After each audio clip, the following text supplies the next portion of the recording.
and we all have our 15 minutes of fame, and I'd like to take a couple of my 15 minutes to talk about the rights and the wrongs in the world of professional wrestling. For the WWE Championship. This match is for the ECW World Heavyweight Championship. For the World Heavyweight Championship. The match and new NWA Heavyweight Champion of the world. We appreciate you guys coming out and taking your time to support women's wrestling in America. This match is for the AWA World Heavyweight Wrestling Championship.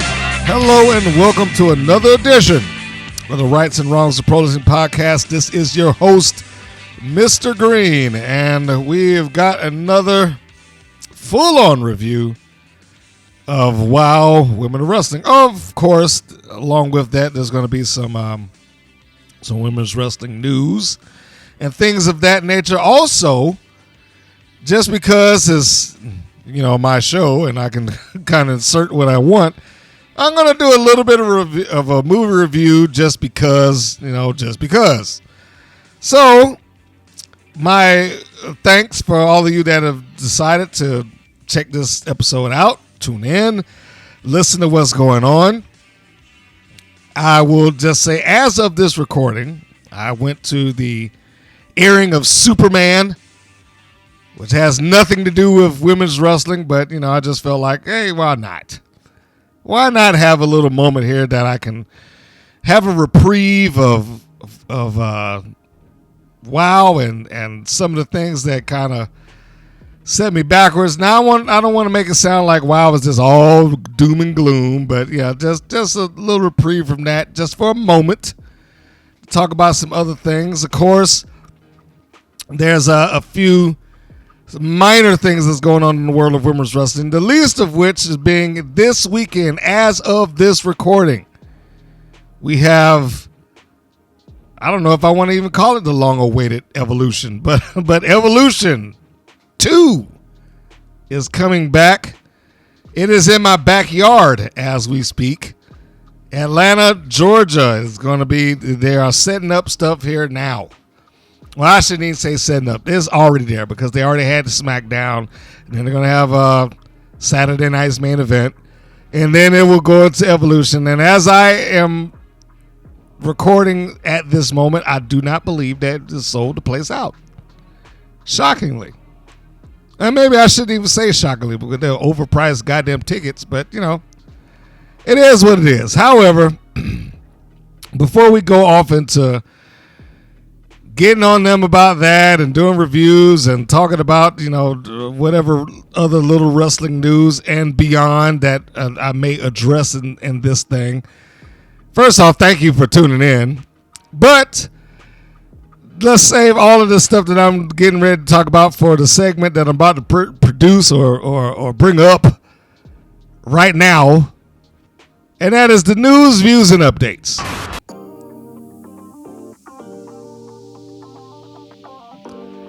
And we are here, news, views, and updates.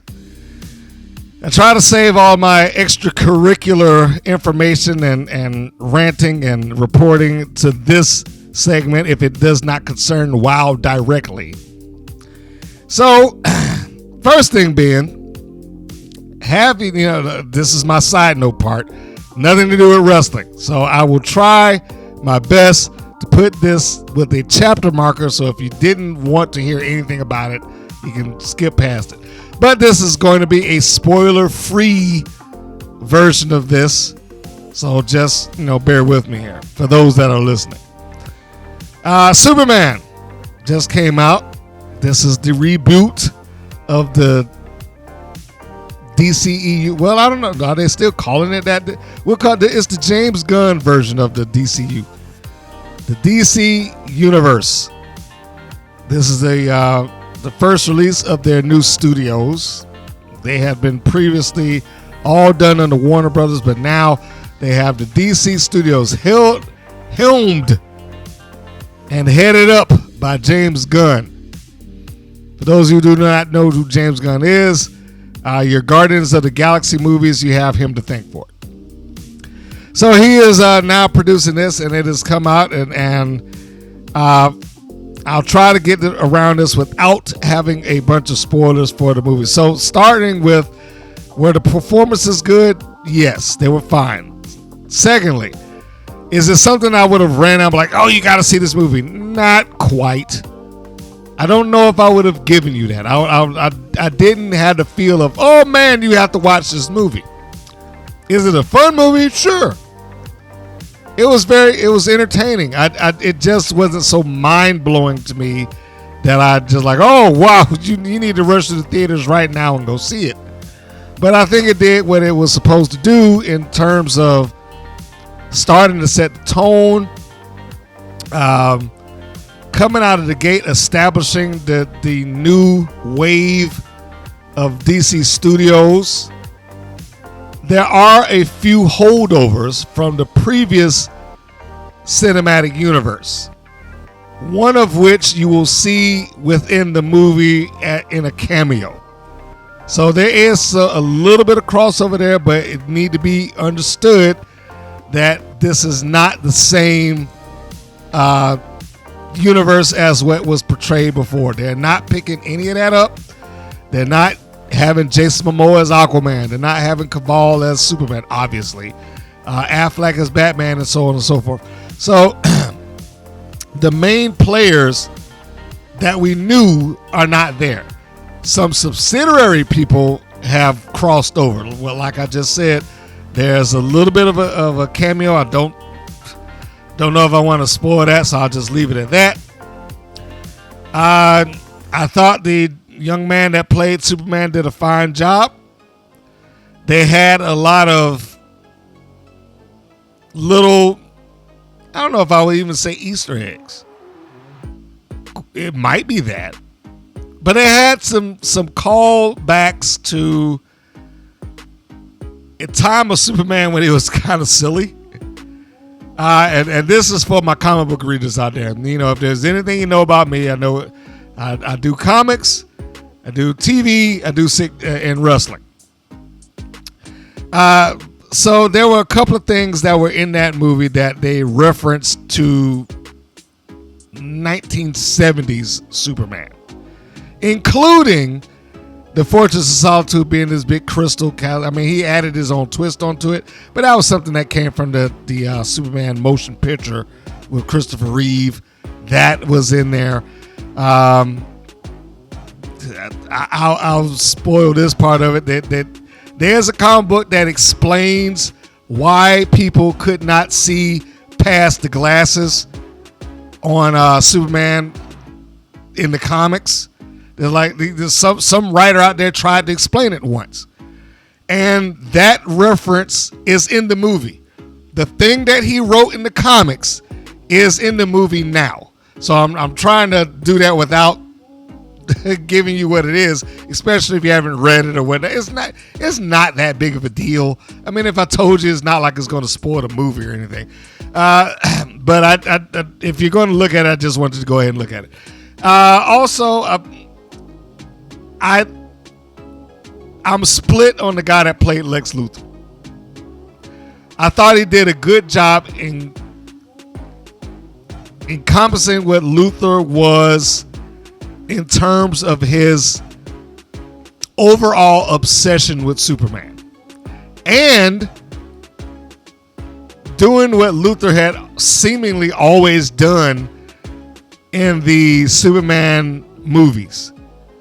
Like, regardless of whatever he was doing there, it ultimately came down to some land deal. It was like just a big real estate scheme. There is some element of that, but it still has Luthor written all over it. So it's evil and grand. My only drawback with him is that he just did not feel as grandiose and didn't have the gravitas of his predecessors. I mean, that's some tall timber, and I don't want to discount the guy, but Gene Hackman and Kevin Spacey, for whatever people may think about him now, The guy, God, wow, I just lost his name. He was in Highlander, but he was the voice of Lex Luthor on the Superman animated series. Just a fantastic voice. I think he might be the best Luthor maybe that I know of in terms of how he was presented. Clancy Brown, that's his name. Clancy, he was a great Lex Luthor. John Cryer was probably, he wasn't even bad. This one he just didn't seem to have the machismo that the rest of them had, in my opinion. But we'll move on from that. And they had some other callbacks and stuff like that, and they even had what I would consider the Loki moment from the first Avengers movie. If you watch Superman, then you'll see what I'm talking about. It did well to set or establish the tone of what is going to be the DC cinematic universe going forward. They start with, they hit the ground running. We could just go ahead and say that they hit the ground running with this movie. There's no, oh my gosh, where's this baby coming? There's none of that. Superman is already established. The superheroes are already established, or metahumans as they call it there. They're already established. All of these things already exist. So you are hitting the ground running as far as that. Now, they do give you some backdrop. They give you some backstory to it. It's just they don't waste a whole lot of time to it. That's all. So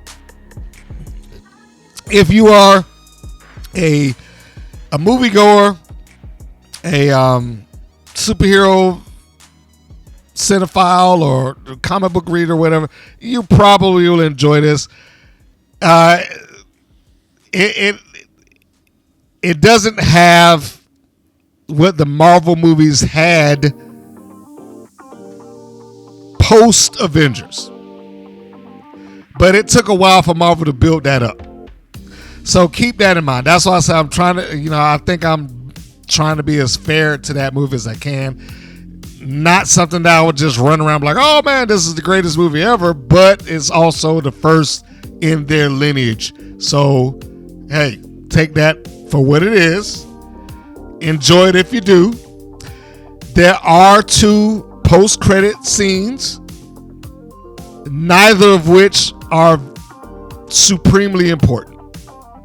I'm not even going to say supremely important. Neither of which are important. They're nice to see, but neither of them are important. They don't set up anything. They don't give you the, oh my gosh, this is what's coming up next. It's none of that. So if you want to sit there and watch it, fine. But if you miss it, understand you're not missing much. All right. So I just felt the need that I wanted to do that since I just came off of seeing it the other day. And that was my little Superman spoiler-free review. Continuing on with the news, views, and updates, there is some people out there that I understand, particularly those outside of the country, who are unable to see WoW. It has been brought up on Reddit.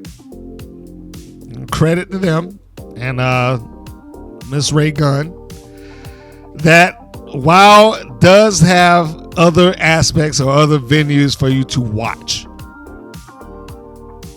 If you are not somebody that carries an antenna, that's going to be the easiest way that you do it if you're here. Have an antenna so you can get to your local channels and just catch it that way. I use a tablet. So even with my antenna, if I'm not home, it just, it records it for me. But if you're not one of those people and you don't mind being behind a little bit, you can always watch it on Tubi TV. It was just posted that Tubi runs WoW. Keep in mind that the airings of Tubi with WoW are about, as of this recording, they may change it, but as of this recording, the airings of WoW are about 2 weeks behind current. So, whereas I am looking at episode 343 for my review. On Tubi, they're at 341, which is, what was it? That was Classes in Session, and the main event there was Santana Garrett versus Classmaster. So you have that. You will not be up to date as of right now towards that show if you are looking at it on Tubi TV. Now, there are some other places that you can catch it. You can catch it on Pluto and Freevee, from what I understand. I have not gone out of my way to look at whether or not they are current. But I also have seen that they have the Access TV version of it. The Access TV version of it, particularly the finals, well, I can't even say the final season that they had on that because it never aired on Access. So we'll just call it the unaired season, which I did do a review on, by the way. I did a review for the entire unaired season of WoW. That the season that they were in limbo. They weren't in Access TV and they hadn't gotten this new deal yet, so they were just kind of floating. That entire season exists, and you used to be able to see it on CW. I think they pulled it off of there, but I would check Pluto TV and Freevee if you're looking for that. Of course, it does also run on the wrestling channel on Roku TV. Now, you got no control over that. It is going to air where it airs there. A couple of episodes ago, I was like, I don't know if it ever airs on this channel, because every time I go to that channel, it's always the NWA, and I never saw the guide say anything different. Certainly after I put that up there, then all of a sudden WoW was airing on there, and I would see it in the guide and everything that I was saying, that I don't see any of this stuff. So it's there now. You just have to catch what you can catch if you're looking at it that way. So there are a couple of different ways that you can do it. If you are not in the country, I can't imagine that you would not be able to get a hold of Tubi TV one way or the other, or outside of North America. Ray Gunn suggested the VPN, and it is my suggestion as well. If you are unable to get this just on standard television, broadcast television, wherever it is you happen to be in the country or the world, you may need to get a VPN and check it out on Tubi TV. Again, just keep in mind that is about 2 weeks behind whatever it is that's running current on air. So you're going to be behind. You can go on to YouTube, but for whatever reason, and I have no idea why they do this, okay? But if you go onto YouTube, you can see the matches. You will be able to see the matches. Now, you will not have any context to the match, but you will be able to see them. So any backstage skits, segments, promos, or anything of the like, you're probably going to miss if you're looking at it on YouTube. So just understand that you are not going to get that. What you will get is the match in and of itself. And they also seem, for whatever reason, to be perfectly fine just chopping the segment wherever they feel like chopping it. So there you go. Take that with a grain of salt.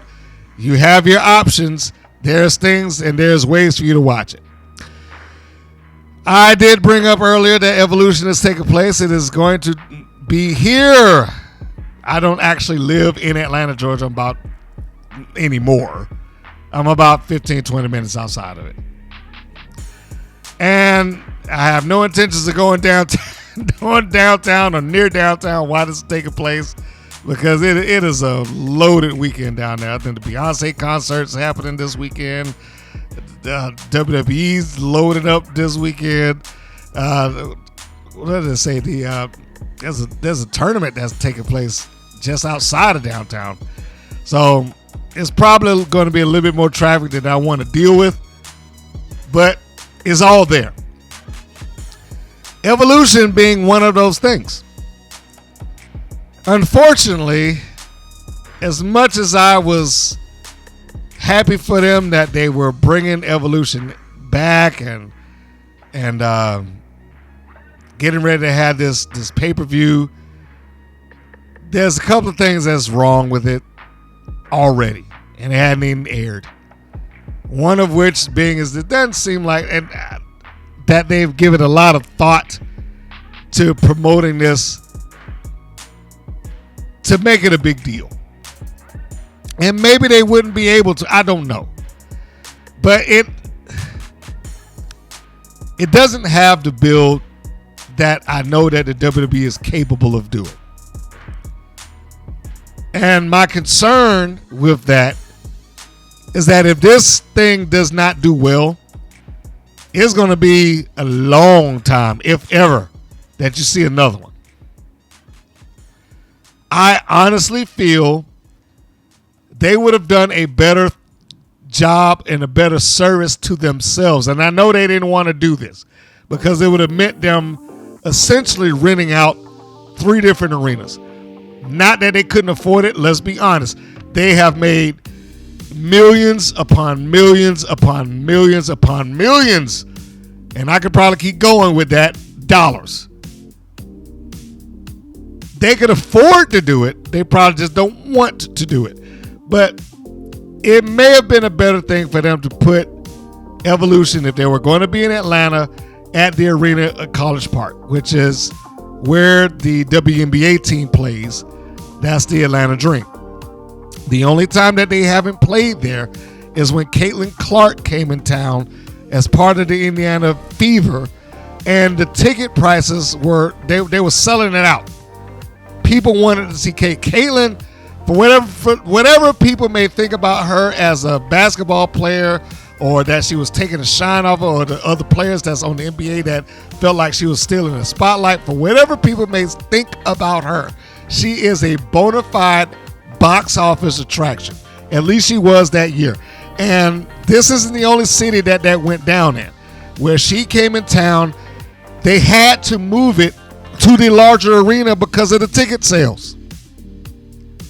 They didn't, I don't want to say they didn't have a choice, but it was in their best interest to be able to accommodate the people that wanted to see this to move it to the bigger place. WWE at this point didn't have that person that was going to drive the ticket sales to make it so that, well, we have to be in State Farm Arena. They probably should have taken the small arena, which is about 5,000 seats. And that probably would have been good for them. And it would have been a good aesthetic. Everybody would have seen it. It would have been full. And there would have been no fault. There would have been no loss there. But the WWE is the WWE, and they already had Saturday night's main event rented out and for State Farm, and the next night they were just going to do Evolution because it's already set up, and I get it. It saves on load up and breakdown and all that stuff like that. And like I just said, I'm sure they did not want to rent 3 different arenas because they're already at State Farm, and they'll be for NXT at Center Stage, which was the long-time location for WCW Saturday Night for a couple of years. But all of that said, I wanted to see it do well. It's going to draw people to watch it. I really don't have any doubt about that because you got nothing to lose looking at it on Peacock or something like that. And it is going to eat into other wrestling promotions, and I say that plural because I have absolutely zero doubt that this was set up as a means to divide the audience. I have zero doubt about that because we all know what is going on this weekend. AEW has their big show, All In. It is supposed to be taking place, wouldn't you know it, the same night as Saturday night's main event. So I am certain that this is a level of counter programming just to give AEW a hard time. And Evolution is icing on the cake. We'll call it that. But that being said, I am not the only person that has that opinion about them doing this rather quickly. Trish Stratus also seems to share that opinion. She spoke with Fightful, or at least Fightful did the transcript for this, and Trish is going to be going after the WWE Women's Championship against Tiffy Stratton.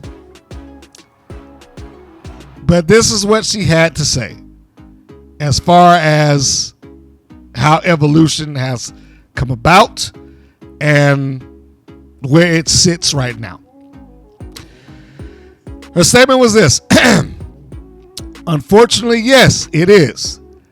This entire card seems to be a quick turnaround, as it is unfortunate, and I get it. There's like 7,000 events a month.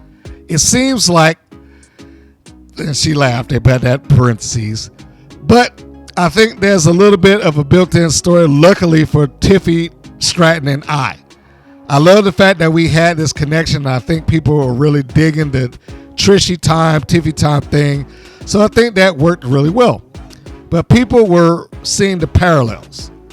There's these two blondes who came into the business and preconceived notion on what they can deliver in the ring and having to prove themselves. And knowing you might think that this is what you think you're going to get from me in the ring. But now I have to work extra hard because I have to prove those people wrong. So we both had to do that and had great success early on in our career. She's been champion at 25. And I know a certain someone who became champion for the first time at 25 as well. And luckily, I say, there's a built-in story. So yeah, the whole evolution kind of came about quite quickly for everyone. But I think there's a little bit of that fantasy booking and seeing Tiff and I in there. I think people wanted to see it, and I think it's really going to deliver. I know it's going to deliver. Now, that was Trish Stratus. I do agree that there's a little bit of a built-in story there. But I don't know if the Trish Stratus Tiffany Stratton thing is as big of a dream match as we would like it to be. There were two people that Trish got back into the ring with years later that were perceived as somewhat as dream matches for her. The first one was Michelle McCool, which never really happened in a one-on-one environment. They did have the match at WrestleMania in the 6-person tag. But it was looked at like, it became a little bit of a break. I talked about that before. The biggest pop of the match was when Snooki did the Muda cartwheels and the cartwheels to the elbow. Because no one saw that coming. Nobody saw that coming. I was in the arena. Nobody saw that coming. It was like, what? She could do that? So that was a big pop, but getting back to the dream match element, we really didn't get to see Trish Stratus, Michelle McCool, the way people would have liked, because Michelle was the next dominant female of that era. I understand there's a lot of people that just simply do not care for Michelle McCool. I get it. Especially now because they look at her as, oh, that's just nepotism. She just got it because of Undertaker. I won't go that far. But I understand. And they never delivered that. But they did deliver on Stratus versus Charlotte Flair. And Stratus versus Becky Lynch. I don't know if that was so much of a dream match, but it was something that did happen.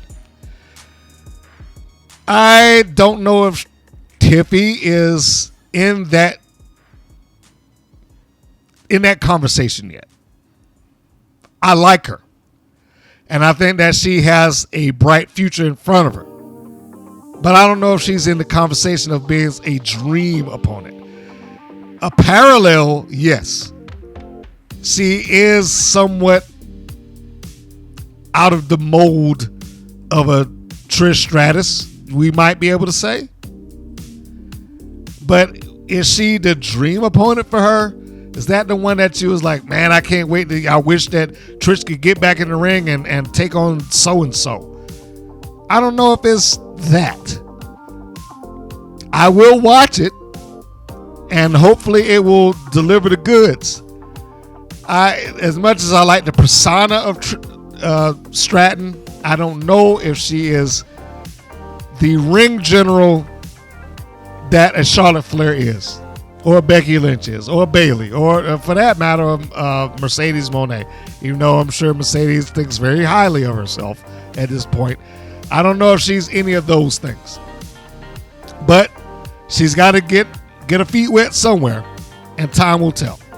So we'll all stay tuned. We'll watch that. We'll see whether or not she can deliver, whether or not this match is going to be any good, and whether Trish can make where will she be at? 8? Whether she can gain an 8th WWE Women's Championship. I doubt it, but stranger things have happened. So, hey. Look, if Goldberg can come out of the clear blue and challenge for the world title, then Trish Stratus could do the same thing.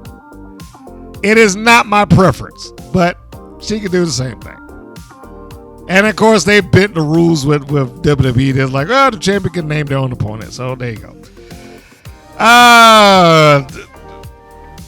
Gail Kim had some words to the individual that spoke about her release from TNA Wrestling, formerly Impact Wrestling, formerly Global Force, and other names. That was Carlos Silva, who was apparently on Ariel Helwani's show not all that long ago, and he spoke about that. The release, of course, happened earlier this year. That was in March. But on the show, Silva stated, and this is his transcript, I had to make a couple of hard decisions, not just with Gail, but a few other staff. When things are going a little bit well, that's not the time to sit and be happy. Everyone is copying and trying to get you. We kind of got a little more aggressive in making changes we thought we needed to reinvigorate the locker room, or maybe reinvigorate the Knockouts division, which I think we've done. Elevate a few people that needed to be elevated and give them more responsibility. He also stated, and this is in the article, that it was the most difficult decision and that people responded well to it. Gail Kim then responded on X, formerly Twitter, and she says this: on comments recently about the Knockouts division needing to be reinvigorated, I want to let it be known that I was pushing for that for a year plus before Carlos Silva came in, to grow homegrown talent and to do more with the Knockouts division. I was fighting for that since Scott D'Amore departed.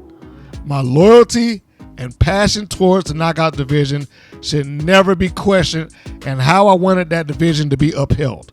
I fought for them on the weekly. Just wanted my thoughts to be clearly delivered.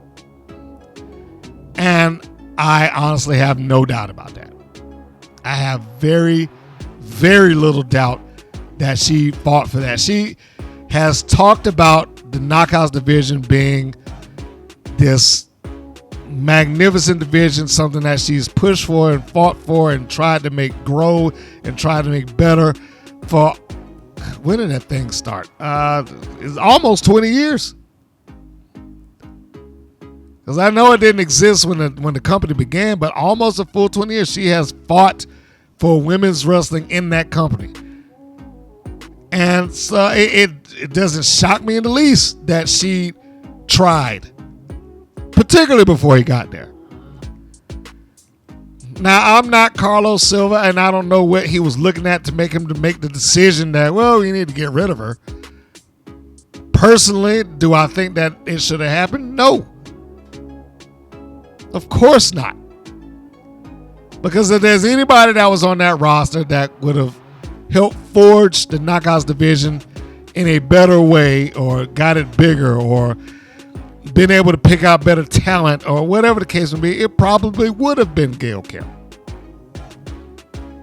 So I don't know what it is that he saw or that he was looking at, or what made him make the decision that he made. So I don't want to question him either, because he may have seen something else that, like, hey, look, we just can't afford her. I don't know. But I will say that I fully believe Gail Kim in that she tried and she pushed and she wanted to get homegrown talent in there and she believed in women's wrestling. Why would you doubt it? Gail Kim was the Knockouts division for a long period of time. Her matches with Awesome Kong, for instance, those matches hold up today across any wrestling promotion, not just TNA. Any wrestling promotion that has women's wrestling in it, those matches hold up today. Very good. And I'm pretty sure that she would have wanted to see that same kind of passion, psychology, and effort go towards whatever new generation of talent that they had incoming into that company. There's no doubt in my mind that she would have tried her absolute best to try to make that thing work. But, things happen. Wrestling is wrestling. I won't even put that on wrestling. Corporations are corporations and jobs are jobs, and things like that happen, unfortunately. The best thing that I can say for her is that at least she is probably not hurting for cash. And I don't even mean that in terms of who she married, but, she's been in that company for a long time. She was seen at a WWE event, I think NXT specifically. And honestly, if they got a hold of her, they'd be lucky to have her. They would be lucky to have her. And even if she was there, I'm pretty sure she would have some hands into TNA. Ironically, she would still have that if she was at NXT. So, she just apparently wanted to clear that up to make sure that people knew that, hey, she was trying to do that to begin with. And I have no doubt about it.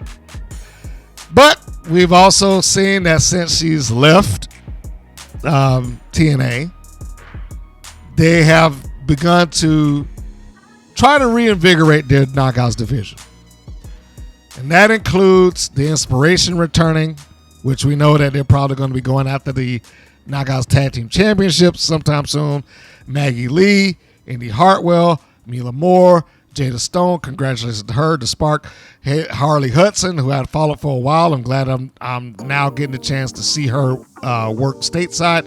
Myla Grace and Victoria Crawford, who surprisingly, Victoria Crawford, for those who don't know, the former Alicia Fox, it's kind of funny seeing her there because she was like one of the prime examples of the old Divas division. So I think that she has something to prove. And I saw that one match she had in Australia with Mickie James, which was surprisingly good. So I'm interested. I'm interested with this influx of talent that they have in that division right now since Gail Kim's departure. How good can this be? How good can they make it? Time will tell. And we want to talk about Natty Neidhart taking on Promise Braxton at Reality of Wrestling. If you did not know, that match had already taken place. It was part of their all-women's, well, it wasn't a pay-per-view. It was just an all-women's show. And Natty Neidhart and Promise Braxton were the headline act of that show, preceding or going over top of the championship match. If you have not had the opportunity to watch it, I would suggest that you do. I do not think that you would be disappointed. Do I believe that is the single best match that you're going to watch? No. But here's what I will give you that. It had what I like as the big fight feel. I mean, it had the air of this is important. And I love that. I absolutely love when a wrestling promotion, male or female, is able to make you believe that this fight, this match, is a main event amongst main events. From the moment that Promise walked out, to the moment that Natty walked out, to the lockup, to the ring, the ring announcement. I probably should say that ahead of the lockup, but you get what I'm saying. It all felt big. And it also felt like that audience wanted to be there. It was not a case of, and I hate to pick on WOW, it was not a case of what felt like a curated audience of people who were just applauding for the sake of applauding. They applauded the person that they wanted to see. And in this case, they wanted to see Natty Neidhart. Natty is a bona fide star. And in that environment, Promise Braxton is a star. The commentators, great job by the commentators. If you didn't know who Promise Braxton was, they put her over so big. She's not just the best women's wrestler. She is the best wrestler here. I don't even remember what the guy's name was that made that statement. But I love the statement. And you know why I didn't know what his name was? Because they didn't call each other's name every 5 and 6 goddamn seconds like WOW does. Sorry I had to say that. But anyhow, it was very, very enjoyable just on the basis of that. And I'm not going to spoil it in case you want to watch it, because they not only did the entire event, but they have taken that match and they've clipped it out so that you can watch just the match. It is about, about 19 minutes, including the entrances and, whatnot. But it's about that long, about 19 minutes.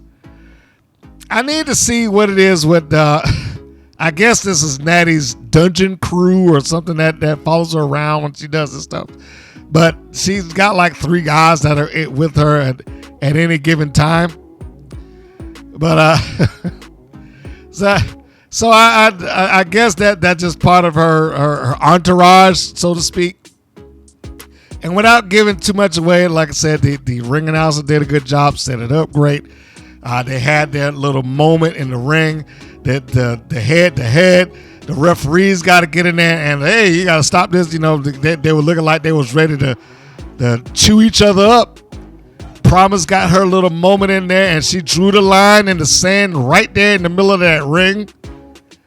Natty got the chance to do the same thing, drew the line.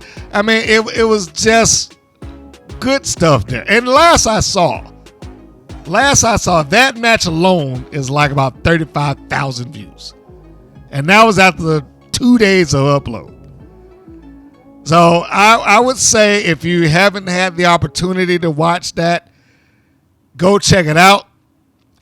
And I'm much like my Superman review earlier, I'm trying to do this without spoiling too much. Even though the results are done, is finished, and you probably would notice as I'm talking. But if you haven't had the chance, it is another venue to see Natty in a different vein other than Natalya. You got the bare bones. You got her bodysuit. It just says Natty. I think it's Suplex sponsored. She did break out a couple of Natalya moves, stuff that we recognize her to do.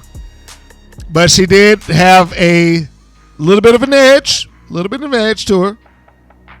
And more so than that, like I said, The fans there wanted to see her. You can see the phones broke out. You can see them wanting to capture this moment. You can see them wanting to have this thing for themselves when they got, home or whatever the case may be. But you should watch it. If you're a fan of women's wrestling, you should see this. Enjoyable. And I will say one other thing. It had some shades of what's a good way to put it? It had some shades of Austin Bret Hart tossed in there. And right down to facial expression. The struggle. I mean, it did feel like oftentimes a struggle. It didn't feel like these are just two people putting on a show. It felt like a struggle and a wrestling match. And I love that. And I'll leave it at that because I feel like I'm about to get into spoiler territory. I will stop right now and I will just say, if you haven't checked it out, go to Reality of Wrestling. It is listed under two different things. One, you got the entire Glory show, all women's event. You can check it on that. But two, you can see the match just on its own. WWE Superstar Natty Neidhart versus Promise Braxton full match. They have both of them up there available for you to watch. The actual name of the event was Heart and Soul. So if you're looking for the entire thing, it is only an hour. It's not bad. It's about what you're used to watching week to week on WOW as it is. It's Reality of Wrestling presents Heart and Soul, all women's wrestling special. That's the entire show. If you want the match, just Natty Neidhart versus Promise Braxton, and you'll get it. So there we go. We'll leave it at that. I won't go any further because, like I said, I feel like I'm about to start breaking out and start giving out spoilers. Even though it's an old match, I don't want to do too much of that. I have other spoilers that I'm perfectly willing to give, and I'm going to do that once we get into the actual WOW review because some of that requires spoiler. Well, I shouldn't say require, but I'm going to give spoilers to it anyway, whether it requires it or not. So this is the point where I take the break. We go ahead talking the talk, have our musical interlude, and then we come back. It will be time for the full review of WOW's latest episode. Stay tuned, folks. You ever heard of the phrase, you give a man a fish and he eats for one day. But if you teach a man how to fish, he eats forever. And I've taught all you bitches how to fish. And this is the thanks I get. The opportunity of a lifetime and everything that I've been through in the last few months. You guys welcomed me back when I was on Charmel's side, and then the minute Natty comes, a new shiny object comes into play, and it's screw promise all over again. Screw promise.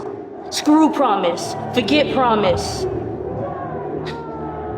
This time and forever, moving forward, is forget y'all. From the bottom of my heart, y'all.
And we are back.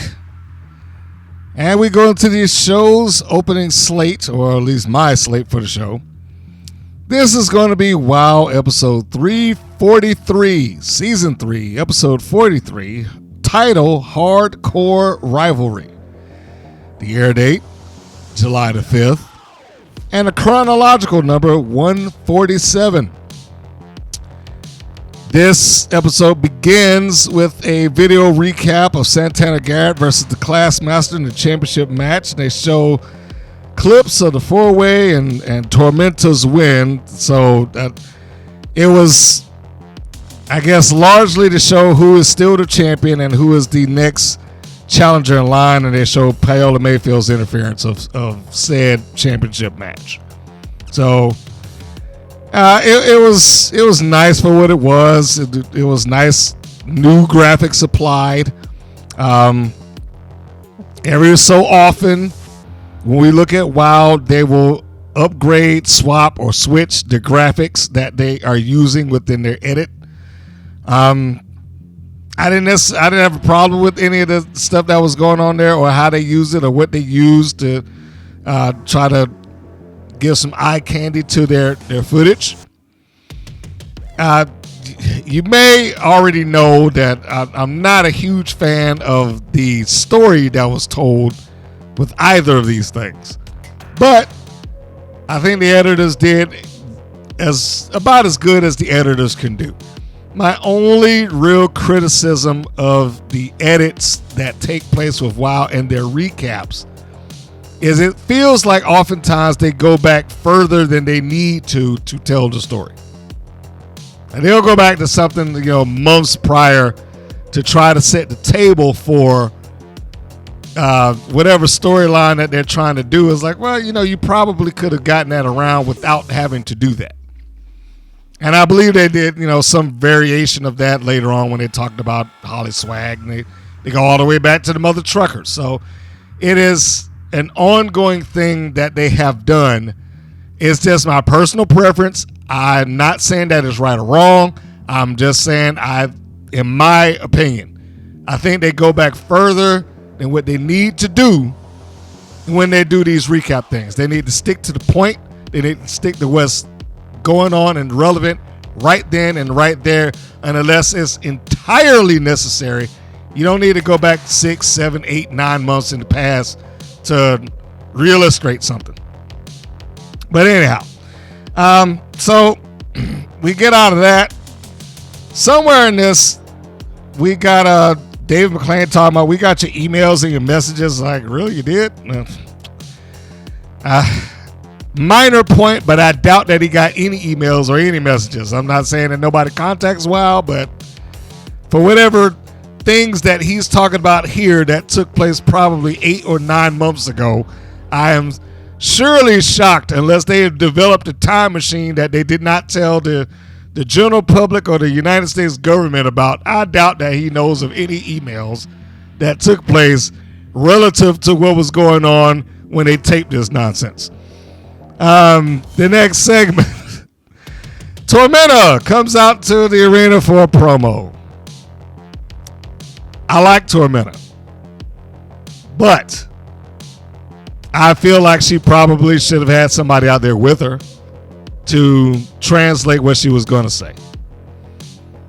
It came off to me like she had a lot of fire, a lot of energy, a lot of conviction in what she was saying. And I'm glad that they took the time to add the translation, the captions underneath her, so that you knew what was going on. But at the same time, as I'm watching this, I felt completely confident that a good, significant chunk of that audience had no idea what she was talking about. And that they were just clapping, just to, like, one of them, whoever that was on the front row was just hamming it up and woo, doing all of that stuff. I was like, he didn't know what she's saying. It is just applauding.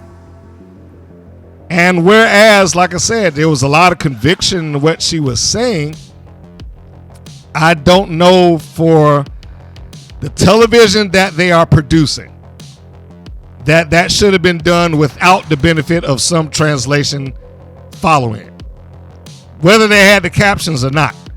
Because even David McClain clearly did not understand what she was saying. When she got done, he's like, all right, well, that set the record straight. I'm like, what record is she setting straight? The captions pretty much said that she was doing it for, the Mexicans who live in the dream of living in the United States. I don't know how timely that is, considering the environment that we're in right now. But, it's living in the United States and that she's going to be the world's champion. What record was she setting straight? It was just a vague, nondescript statement that he said that could be applied to anything that she had uttered out of her mouth. And given that that's the case, that even he didn't know what she was saying, you probably would have needed somebody out there to help relate that to the general public, live audience, and televised audience. I'm not saying don't go out there and have her do it. And certainly not discounting the abilities of Tormenta. But it may have needed a little add-on. Maybe. Just to kind of help that along. Considering that she is now directly in line of the WoW Championship, it brings back to mind something that we saw and I personally talked about several months ago, several episodes back. And I said at the time that it seemed like it could be a bit of a spoiler. Well, it is. There was the WoW event that took place in Las Vegas. The Fremont Street Experience, which, if it's an annual event, will be coming up in about a month and a half as I'm recording. So it would not shock me if the intent is, let's get to this point where she can, and let me just put out my disclaimer right now. We are walking into spoiler territory. I will try to put a chapter marker here so you can skip this if need be. But if you don't want to hear anything that I'm talking about right now, as far as the results of and potentially who may or may not have won championships, this is your time to push ahead to the next chapter. All right. So if you're still listening, I'm assuming that you don't care and that I can proceed. But given that it took place in September of 2024, and that's when they shot it, I can only assume, and this is just an assumption, that if they were going to air it, the footage that was shot is probably going to be near or close to that month and that event, so they can try to pass it off as, well, we were here at the Las Vegas, Fremont Street Experience, and look at all the people that we brought out that came to see WoW. Well, the first thing is that I'm sure it will be a nice change of venue. It'll be nice to see another place, just a different look for a change. Nothing wrong with the television studio that they shoot in, but it's there, week in and week out, and you can use a little break every once in a while of the same environment. So, there's that. But the results of the live WoW event in Las Vegas happened several months back. As I stated before, I personally went over those results myself, which leads me to believe that as they have certain things kind of lining up, it could get into that territory of where these results begin to play out on television. But we also have to keep in mind, as I've been told, sometimes WoW has things that are shot or taped that don't necessarily make air, including B-roll with people wearing belts and stuff like. We've seen it already. We've seen Tormenta and Princess Ozzy as the tag team champions on their show in the B-roll with the belts on. Now, that hasn't happened. They have not won those titles, but we saw them with the titles. We saw Penelope Pink and HollySwag win the tag team, with the tag team championship months before they actually won them. But now they're at the point where it's actually playing out on TV where we can see them with the belts. So that being the case, there is an argument to be said that just because it was shot and recorded in front of people or not, that it will make air. And in fairness to WoW, including people with championships, that's, or at least it was, I would say, a common practice in pro wrestling. It's not something that's unheard of, not something that they created. I'm not going to criticize or chastise them for that. These things have happened. There's footage of Bryan Danielson with the NWA World's Championship, the title he never won, with him cutting a promo holding it as if he were the champion. There's footage of Lex Luger with the WWE, or WWF at the time, Winged Eagle Championship, cutting a promo as the WWF champion. Those things have happened because they were covering their bases for what if happens if we decide to put Bryan Danielson as the champion, if we decide to make Lex Luger the champion. We'll have this footage ready to go. So I can't get on them for that. It would be grossly unfair of me to be like, oh, wow, and they're not knowing what they're going to do and shooting all these different angles. No, I'm not going to do that. But what I will say is that looking at the results of the Fremont Street Festival, as posted, it's on cagematch.net right now. You can find it if you want. This is not hidden information. Okay? Let me make that clear. None of this that I am about to say is hidden information. You can find it. All right? So what I'm going to do is I'm going to go over the results of that festival, or the show at the festival, and you can see where some of this may or may not be heading. So I'm going to assume, based on the matches and how they line up, that this is maybe a 2-episode thing, possibly. Or maybe they just loaded it up to make sure that nobody, that they have everything covered one way or the other. And you'll see where Tormenta comes into play here. So, the first match listed was Genesis defeating Sandy Shore, Ashley Blaze defeating Candy Crush, the Dojo Defenders, Kara Kai and Tara Strike, defeat the Brat Pack, BK Rhythm and Gigi Gianni. I cannot imagine that would air, but who knows? They might. The Wild Tag Team Championship, Miami Sweet Heat, as the champions, defeat Big Rigs and Bourbon. Again, I can't imagine that would air, but stranger things have happened. Maybe they walked in the reverse roles. Maybe Miami Sweet Heat was the babyface and Big Rigs and Bourbon was the heel. I don't know. But that's what they have going on here, which is another reason I was like, the Wild Tag Team Championship probably will just continue to rotate and revolve around those two. I don't know. The Wild number 1 contendership. We got another one of those with Pale and Mayfield defeating Santana Garrett. Again, Daisy Lane defeats Coach Campanelli. HollySwag defeats Penelope Pink. Don't know where that's coming from. It's a questionable thing.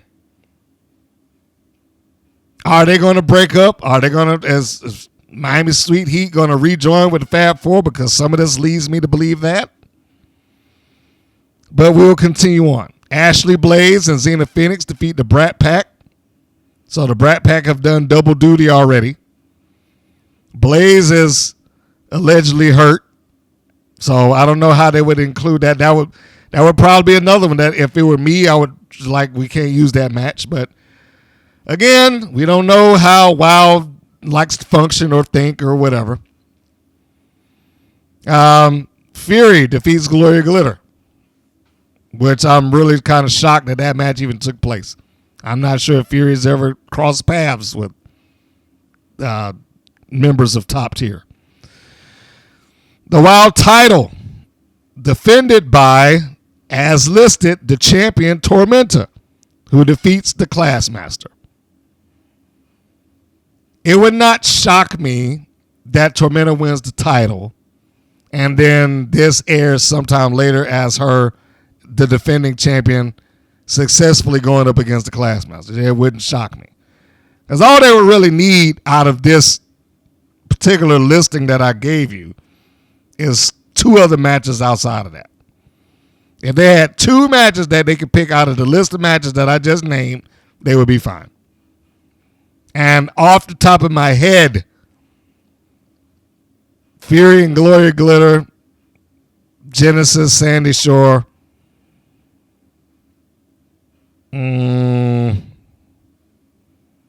Mayfield and Garrett, Daisy Lane and Campanelli. Those matches seem to be safe matches because there's nothing to them. There's no angle, story, whatever. It doesn't violate anything if you were to just drop those in there. If you're going to drop in the dojo defenders, you have to justify Terror Strike. If you're going to drop in the Wild Tag Team Championship, Wild Tag Team titles, the championships, you have to justify whether or not Big Riggs and Bourbon are the babyface of heels and Miami Sweet Heat. You have to justify Ashley Blaze being there. You know, you see what I'm saying? There's certain matches here just because of their own TV, they would have to turn around and justify why is this person here.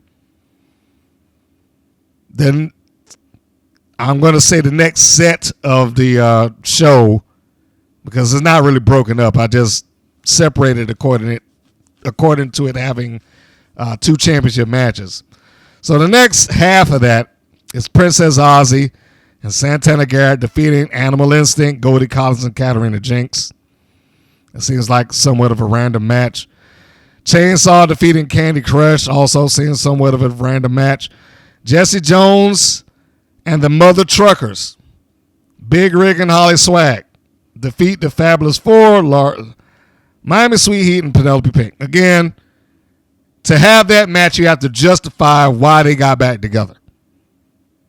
And on both sides, you have to justify why is HollySwag back over here and why is she forgiven? Why are Miami Sweet Heat back with Penelope Pink and everything's forgiven on that end too. Next match, Genesis defeats Nikki Nashville, who, as I understand, is about to pop up on WoW. The Trios title, Top Tier, Coach Campanelli, Gloria Glitter, Candy Crush, defend the titles against Chainsaw, Daisy Lane, and Fury in a no contest. So it would seem that we still got months of them 3 holding on to the belts. And then you got another Wild Championship match with Tormenta defeating Paola Mayfield. So there's that. And I bring that up again because it seems like the path of Tormenta is aiming towards her potentially winning the title. If she does, then it is a very likely thing that it may turn off into what we just read right there. The next segment and the first match of the show, Katarina Jinx versus Kara Kai. Before this match began, McLean said he had to get up and check something for the hardcore match that was taking place later. This is, of course, after Jinx comes out and she's cutting a promo essentially saying that Animal Instinct is still a team and Goldie Collins is just off taking her Dog Alexander to some dog show, and we're fine, and blah, blah, blah. And she cuts the promo. She gets a line in. And honestly, between the two of them, I was surprised to say that Jinx had the better closing line than Collins did. And much like I said with Collins, a lot less overly cartoony. I mean, she's cartoony in and of herself just because she's Katarina Jinx. And she still speaks like a Disney cartoon villain. But some of that seemed to be dwindled down just a scotch here, so I'll take it.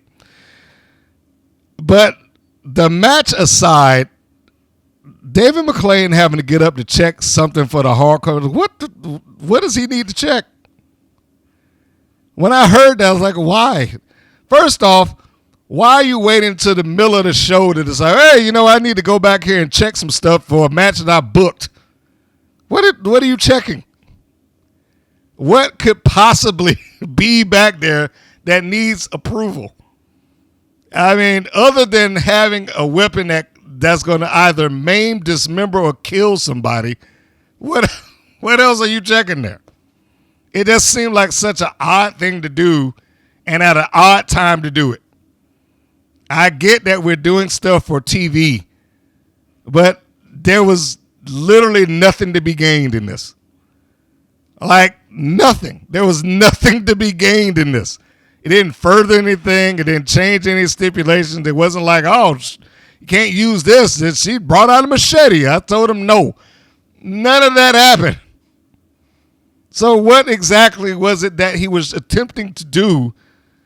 And never mind the fact that he is the booker. He's the matchmaker. What is it that they're going to produce in the middle of the show that I am unaware of? How?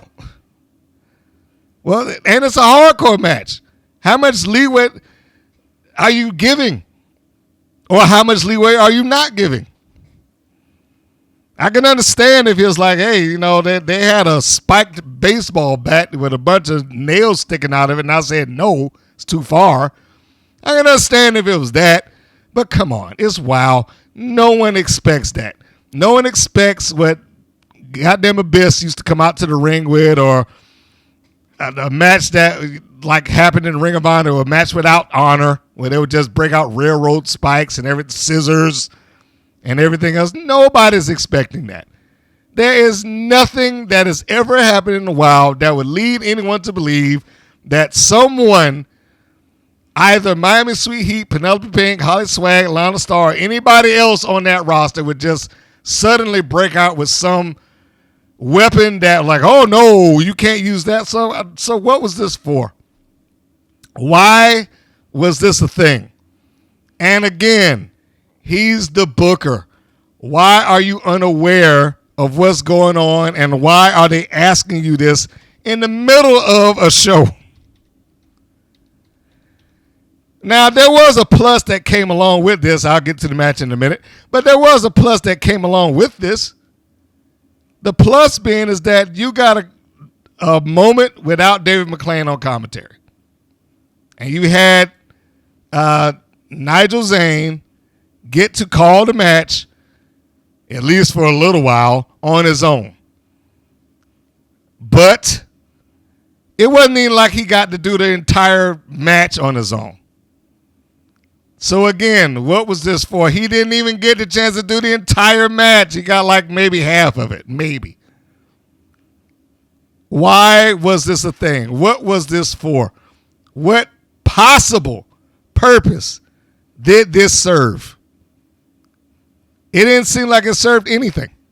It was just, all right, I got to go, and I got to check on some stuff, so hold it down now. And he got the chance to do it for a while. And to his credit, without David McClain being there, Nigel was very tolerable.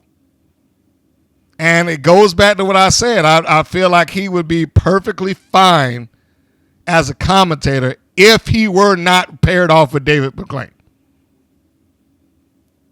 While he's with David, or anybody else for that matter, they eventually will adopt his voice And they're going to have to follow the path that David McClain presents. And it turns into less of a statement towards the audience and more of a conversation between the two of them. Which is why you get the, well, this is going on, Nigel, and that's happening, Nigel, and all right, David, okay, David, and here's that, David, and look at that, David. You know, it just turns into a conversation between the two of them rather than a presentation to the audience. So you can enjoy it for the 2 or 3 minutes that he got the chance to call the match on his own. And I will say, I thought he did a fine job by himself. But the second that David McClain came back out there, it just turned right back into what it was. So I don't know what the fuck that was about, why he left. He wasn't gone long enough for it to make any sort of difference. There could not possibly have been anything in the back that he couldn't have approved well ahead of time or saw in the middle of this thing. I mean, or waited for a commercial break. None of that stuff was important. None of it. None of that was important. It was just something to do. So anyhow, you had a couple of minutes of Nigel called the match of Jinx taking on Kara Kai. I will repeat to say that Jinx toned down is not as hard to take as she is when she's in Animal Instinct and they got to go into full cartoon mode. And I mean, she did talk it up like she was, like I said, like old school Disney villain or something.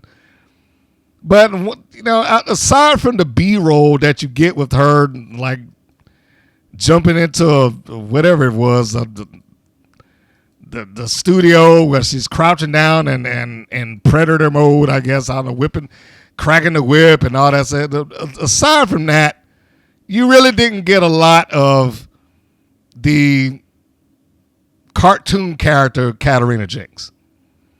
You got more of just Katarina Jinx, and she got a chance to cut a promo, which I've always endorsed. So like, look, if you're trying to get somebody over or them to make you understand who they are, the why they're doing what they're doing, and what have you, that's the best way that they're going to do it.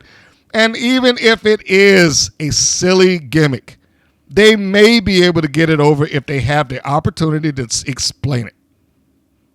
Now, she's not explaining it, but she is explaining where her partner is. Now, I don't know why she had to be at some dog show.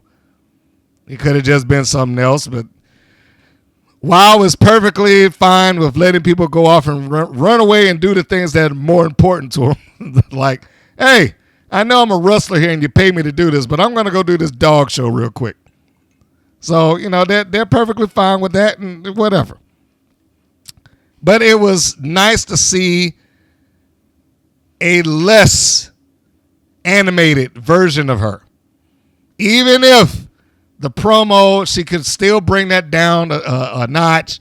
Her body language is still very much built into being this, you know, the character of Katarina Jinx, which is just, you know, over the top.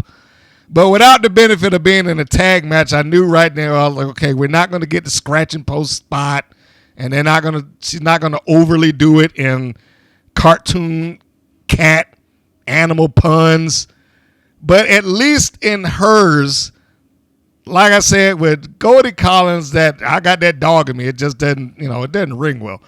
With Jinx, at least it came off well. I'll give her that. It came off well. I do not know what is going on with Kara Kai. It's like she is getting to the point now where she just cannot buy a win. And she's a prime example of the baby faces failing in this company. Like, there's not a thing that Kara Kai has tried to accomplish in while thus far, and I'll say thus far, that she has succeeded in. Trying to get revenge for her hurt friend failed. Trying to the Dojo Defenders, trying to be a successful tag team, failed. trying to be a successful single right now. Not going well. So I don't know. It's kind of like what I was saying with Fury, except Fury has actually winning streak or a tighter record. But Kara Kai is falling into the vein of, any way the wind blows. Now that she's not dealing with top tier anymore, it's like, all right, well, just whatever I can do. The match was fine. It is the same thing that's been said about a lot of the stuff that's been going on. It's not necessarily the matches. It's a lot of the stuff that has been taking place around the match, the narrative that's been going on in it and stuff like that. That being said, I am not upset, and we might as well just go ahead and who won and who lost. I am not upset that Kara Kai lost because there was nothing really happening here. However, I will say that it feels like a little bit of an inconsistency with where are they going with Animal Instinct. Like Collins losing the week prior felt like it might have been an opening for, okay, maybe Animal Instinct is going to have some issues. Now, that could still probably happen if they really wanted it to. But given that they appear at the Las Vegas show, I doubt that that's the case. Maybe it'll still happen. Who knows? But it felt like it might have been something leading into that. But then we have Katarina Jinx, who was like the complete opposite. She came out there. Not only she win the match, she won clean. She didn't cheat, didn't use the whip, didn't pull the tights, nothing. There was not a lot of stuff that Jinx did that would necessitate her being the heel in this equation, other than she might be annoying. Beyond that, what did we really get out of her there? Jinx also has built the repertoire of using her legs as leg lariat and, the scorpion kick and stuff like that. There are points where I wish that it was a tighter mode of contact so that Kai and whoever her opponents may happen to be do not have to sit there and just watch this lariat as she runs behind him and hooks the leg and drops him down. It could look nice. It just doesn't.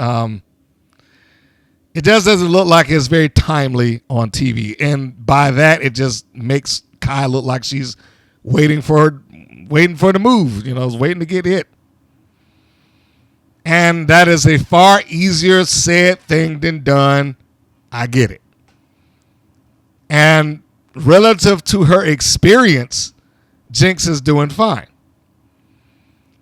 But I just wish that was a bigger thing for her. And it's something that I wish that the commentators could kind of build off of on her. When I was doing commentary for Crystal Rose, that was one of the things that I brought up about all the time because it was one of her skill sets. I said she had exquisite use of her legs.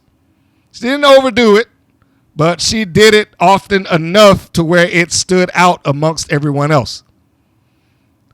Jinx could probably get that same treatment provided that others around her did not utilize it as well, or at least minimized it.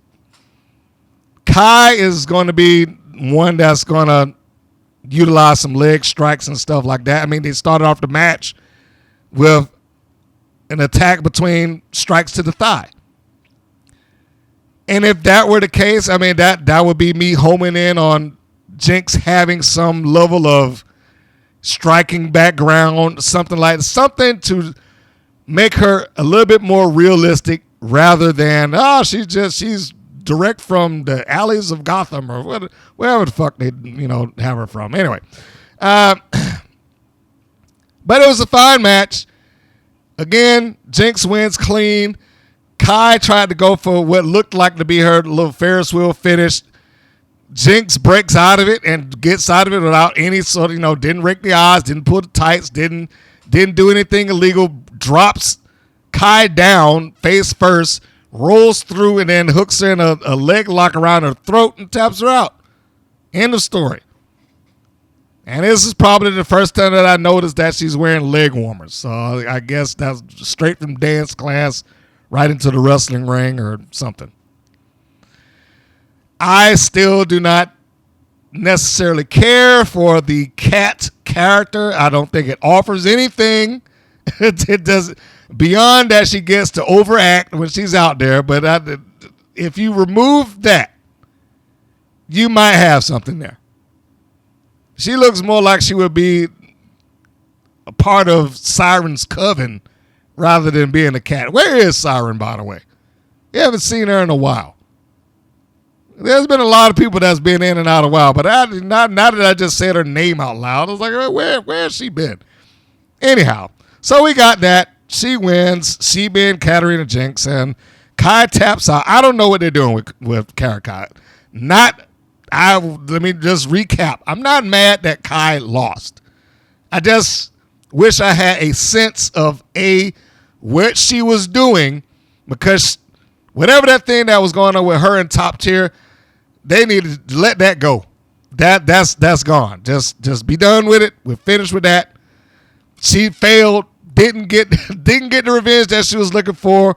As much as she talked about, well, I want to stop the bullying. As much as she talked about that, came up short. So she's got to find something else to do.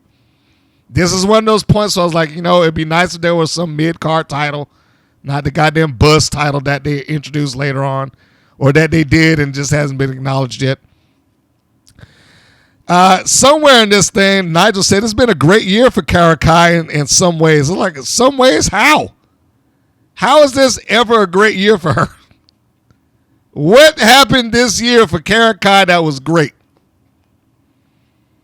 And I'm talking to you, Nigel. I was like, so I'm talking to you directly. What happened for Kai to justify that statement? She didn't do anything other than lose and have a promise unfulfilled. I don't see how you could even begin to justify that. There's another reason that I so wish they had a heel commentator to call that out. Like, how does she have a good year? She's been beaten like a drum. The only people that's been beaten worse is Spring Break 24/7. Anyhow, and this segment ends with them talking about, McLean checking the weapons for a hardcore. Like, why are you checking weapons for a hardcore match? Again, unless they're coming out with a blade or a gun, what are we checking here? And he talked about it. It's like, oh, we're checking the kendo sticks and this, that. I was like, well, what are you going back there for if you know that? Anyhow, moving on. Next segment was Big Rigs and Bourbon, their backstage promo on the Environmentalist having attacked them. This segment represents everything that I have grown to hate. And I use that, I'm specific about that term. I'm not using it lightly. It is everything that I've grown to hate about WoW. It's another segment of something else that took place that nobody saw. When did this happen? Seriously. And why? They just decided that it was going to come up and beat up on the Big Rigs and Bourbon for what? And then it turns into the same thing that has to happen every time you have an angle. The commentators have to explain it for you. And they tried, and I know they tried. And by they, I mean Big Rigs and Bourbon. They tried to explain this and justify it, but the material here is so weak. It's hard to justify this. It's hard to justify that. Especially when they hit us with these signs. Are you kidding me? Them cardboard signs, them flimsy things, there's nothing dangerous in these signs. They are cardboard signs and not high quality at that. There's not even attached like a big 2x4 or something. It would make a difference to me if the sign was attached to a large plank of wood that looks like it would hurt somebody. Those things don't look like they would hurt anybody. And then they had the nerve to follow that up like, well, when we get cleared of these concussions that we got in 2 weeks, is that how concussions work? Like, we got hit today and the doctors already told us. Matter of fact, did they see a doctor? But they got hit today. It's like, all right, well, when we get cleared in 2 weeks' time, then we'll take them on. What? Why?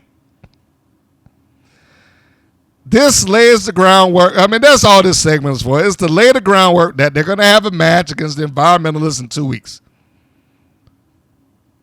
But the crux of the matter remains the same. And it is one of the biggest problems that WOW has and has had since they started doing this show. They will have angles that never happen and expect you to be into it. I love Big Rigs and Bourbon. I love Jesse Jones and Big Rig Betty. I think they're great talents, but they can't talk this up. Even they, who are as good as they are, cannot talk this up. Not in this segment, because there's nothing there. It's to say that, they just attacked us and with these signs, and then a couple of minutes later, you see the environmentalists come out with these flimsy cardboard signs. And all it does is that's what they attacked you with? Those things? That's what gave you a concussion? That's about as bad as Tara Strike being out for months over a couple of light love taps to her knee and a sharpshooter. At least she had a hole put on her. And I never thought I would justify that, but at least she had a hole put on her. But the angle itself is awful. This is, I can't say it's worse because I didn't see it. Nobody saw it because it didn't happen. They have got to do something about that. If you're going to have these things, at least show it. And I don't understand why they wouldn't have. So anyhow, that's what all that was. It was them in the back sitting by the anvil cases, and they talked about the environmentalists attacking them, even though we never saw that. And they'll be cleared to fight them back because they both got simultaneous concussions. So they'll be cleared in 2 weeks. But in the meantime, hey, let's go out there and watch them wrestle whoever it is that they're going to wrestle. I don't even think they mentioned the opponents by name, probably because they didn't know. So and by the way, we never saw that. They never showed up. They weren't in the audience. They weren't referenced. They didn't come out on the ramp. The music didn't play, nothing. None of that took place. So even though they said they were going to come out there and watch the environmentalists, nothing didn't happen. The next segment was the environmentalists taking on Chainsaw and Days Lane. Now, you remember the environmentalists. I know that might be difficult because Sprout Greens has been off on a environmentalist crusade for the last 2-3 months. After she lost that one match after she lost the second match that they had together, then she just disappeared. And they was like, all right, well, she's off on the oil rig. Because, again, remember, whatever you got going on in your life, that is far more important than anything taking place at this job that pays you to be a wrestler. It is far more important. Just take all the goddamn time you need. Do that. We won't bother with cameras. We won't bother with anything else. We'll just take your word for it that you are doing what it is that you said that you were doing. Stupid. So the environmentalists come out, and I'm going to apologize right now to Scout Parker because regardless of whether she's in this team or not, I still like Scout Parker. I still do. And I still believe that she has some talent. I still like her look. I still think that she could get somewhere. But, I mean, quite honestly, I don't see the point of her going back to a tag team. She has been doing this thing on her own long enough. I don't think that she needs to be in the tag team at this point. Beyond the fact that, well, they created this persona of Sprout Greens, so she's got to be with Scout Parker. But yeah, let's start with the signs, and then I'll just work down from there, because they give you a good shot of them. Those signs look like they were made by elementary school kids. I mean, like, here's this box. Cut this off. Here's a marker. Go do your thing, and then those are your signs. Bam, you're done. Like, you couldn't come up with a better sign than this. You're on TV, for Christ's sake. Go down to the Hobby Lobby or Joann's or whatever variation of that exists in L.A. and get some actual poster boards, something that at least looks nice. I mean, it looks so cheap. And I get it. Okay, you're saving money. Fine. But you can't afford to get some legit poster board or something. It legit looks like something that would have been done in elementary school. Signs made by kids.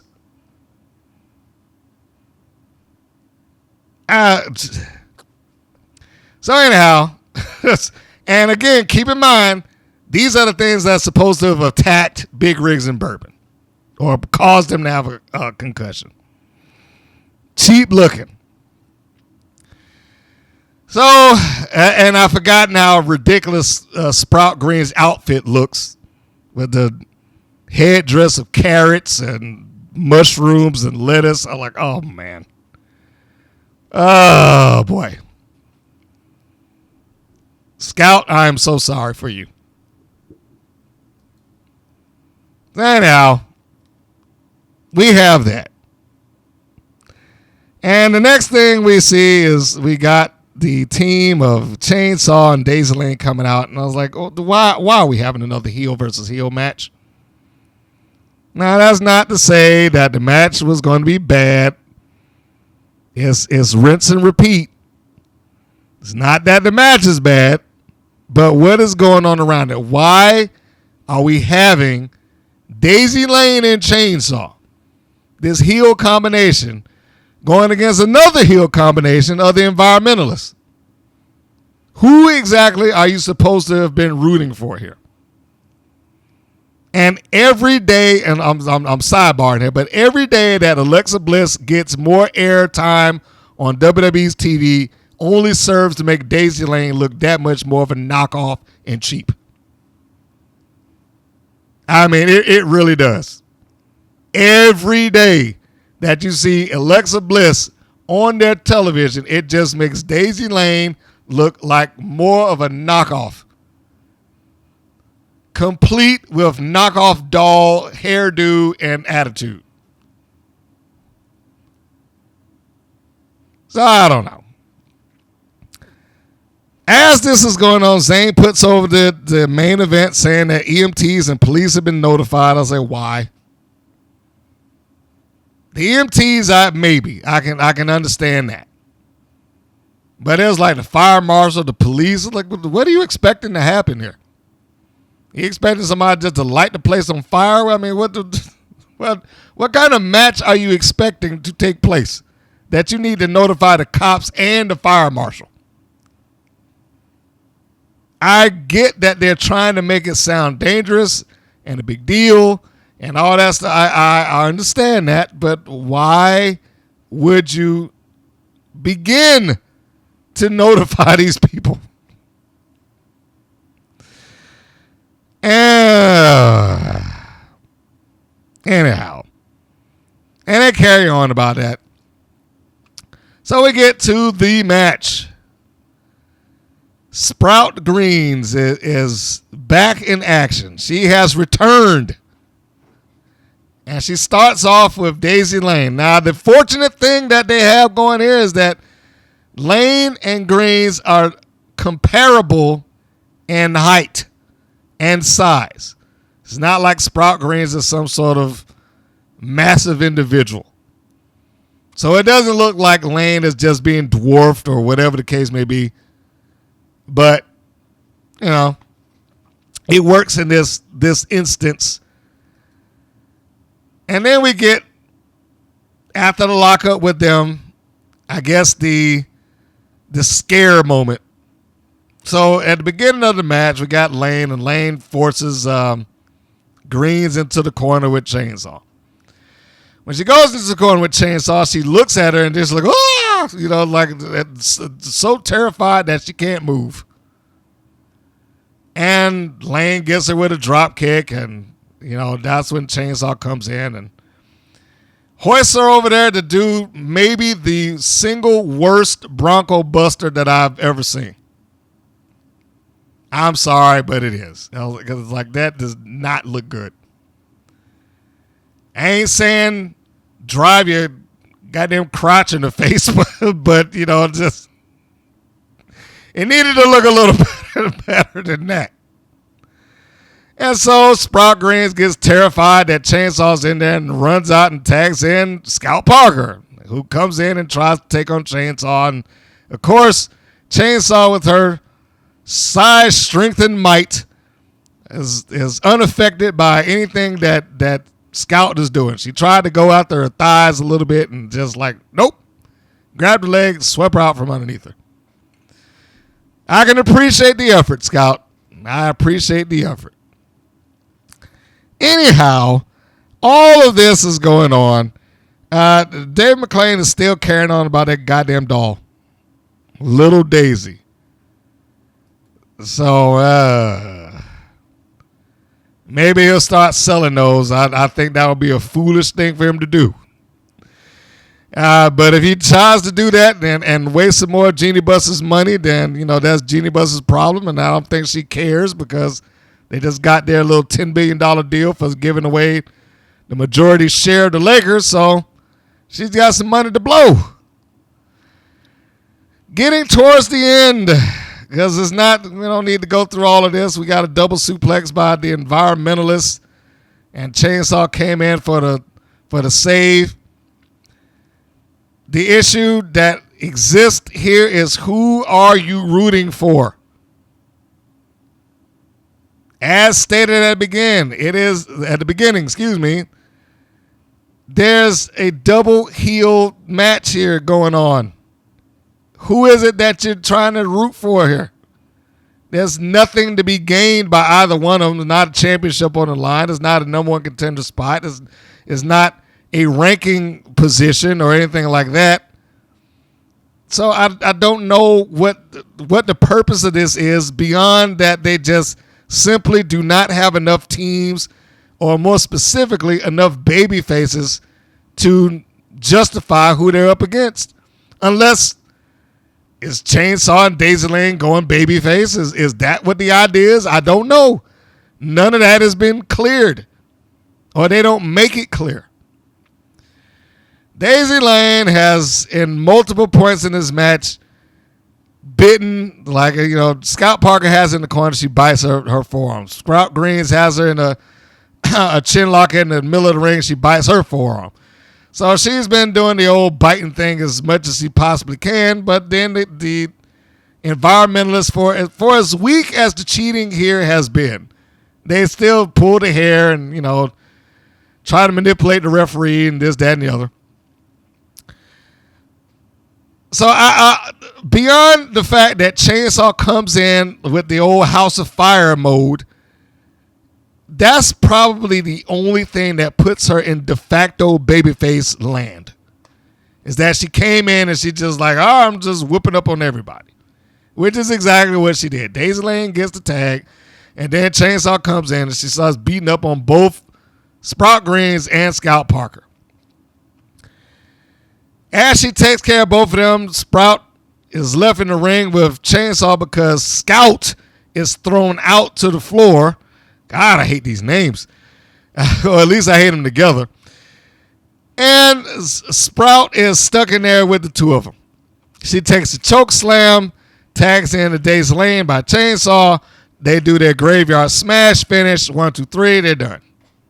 So, welcome back to Wild Sprout Greens. I guess that loss make her decide to go back off to another oil rig or something somewhere. Who knows? So there we go. But I specifically wrote here, like, who were we supposed to be rooting for here? Commentators talked about a bunch of things, but it didn't relate to what was going on here, or it didn't at least justify why this was taking place. It was just a match. The match itself was fine and fun to watch. As I said at the beginning, I still believe in Scout Parker. I honestly think that she just needs to stay a single. She gains nothing by being paired off with Sprout Greens. Other than, well, she's vegan and I'm an environmentalist, so hey, here we are. Other than that, I don't know what she gains off of this. She's had months by herself. And I think she would do better just to stay by herself. So Sprout Green returns, and she is the one that drops the fall in a clean loss to the other heel team. Why? I don't know. And are we supposed to care? Because keep in mind, the environmentalists are being set up to go against Big Rigs and Bourbon. So why am I supposed to care about them going against Big Rigs and Bourbon? They couldn't win this match. This is her first match back, and she lost it. And in 2 weeks, it's like, all right, well, now you get to see them again against bigger. What drive do I have as the viewer to see the environmentalists who just lost in the first match that we've seen them in months? Keep that in mind, in months. What drive do we have to want to see them in the ring with anybody, much less this, I can't say a feud, but much less this match that was born of an alleged attack? Why would we want to see this? Where's the heat? That's what it comes down to. Where's the heat in that? Where's the drive, the desire? What is making me, as the fan, care or want to see these two who have just lost to this random, pairing that they got off? I mean, the team itself isn't random, but they just randomly put them in there with somebody. It wasn't like they were being built up with some other babyface team that they could have gone over on or something like that. It's Chainsaw and Daisy Lane, who aren't really doing anything other than just beating up everybody in their path. But having them lose here does not encourage me to care about the upcoming match in 2 weeks, Big Rigs and Bourbon versus the Environment. In fact, if anything, it makes me feel like they're destined to lose it. And I'm honestly was a bit curious as to when was the last time we actually saw the Environmentalists as a team taking on anybody. I mean, sure, I am positive it's been at least 3 months, at the very least. Because the last match that I saw that they won was in December. That was against the Mites. They won against them. But that was before whatever return match that they had. And I don't mean return like they wrestled them again. I'm just saying them returning to the ring is what I mean. That was before whatever return they had to the ring as a tag team, taking on whoever it was that they did, and then they just lost the match. But I need to take a look. Let me see here. Hold on a second. Let's look at my notes. Because I would imagine it would have had to been somewhere around February or so. So let's see. I have a huge pile of all these show reviews that I've done that I keep here at my side. So let's take a look. All right. There we go. They lost to the Dojo Defenders in January. The episode was 318, a historic Wild Battle Royal. January the 11th. And it's the Environmentalists versus the Dojo Defenders, and they lost. And now here we are in July. And they just paired back on. She was gone, allegedly, from January to July, off running around protesting. And, of course, in Wildland, that was perfectly acceptable because that's more important than you doing this. That we hired you to do, by the way. And now, after losing to the Dojo Defenders, what? February, March, April, May, June, July. That's 6 months ago. And after losing it up 6 months ago, here we are now. They come back again. They lose again. And I'm supposed to be excited about them going up against Big Rigs and Bourbon, but for an angle that I didn't even see to begin with.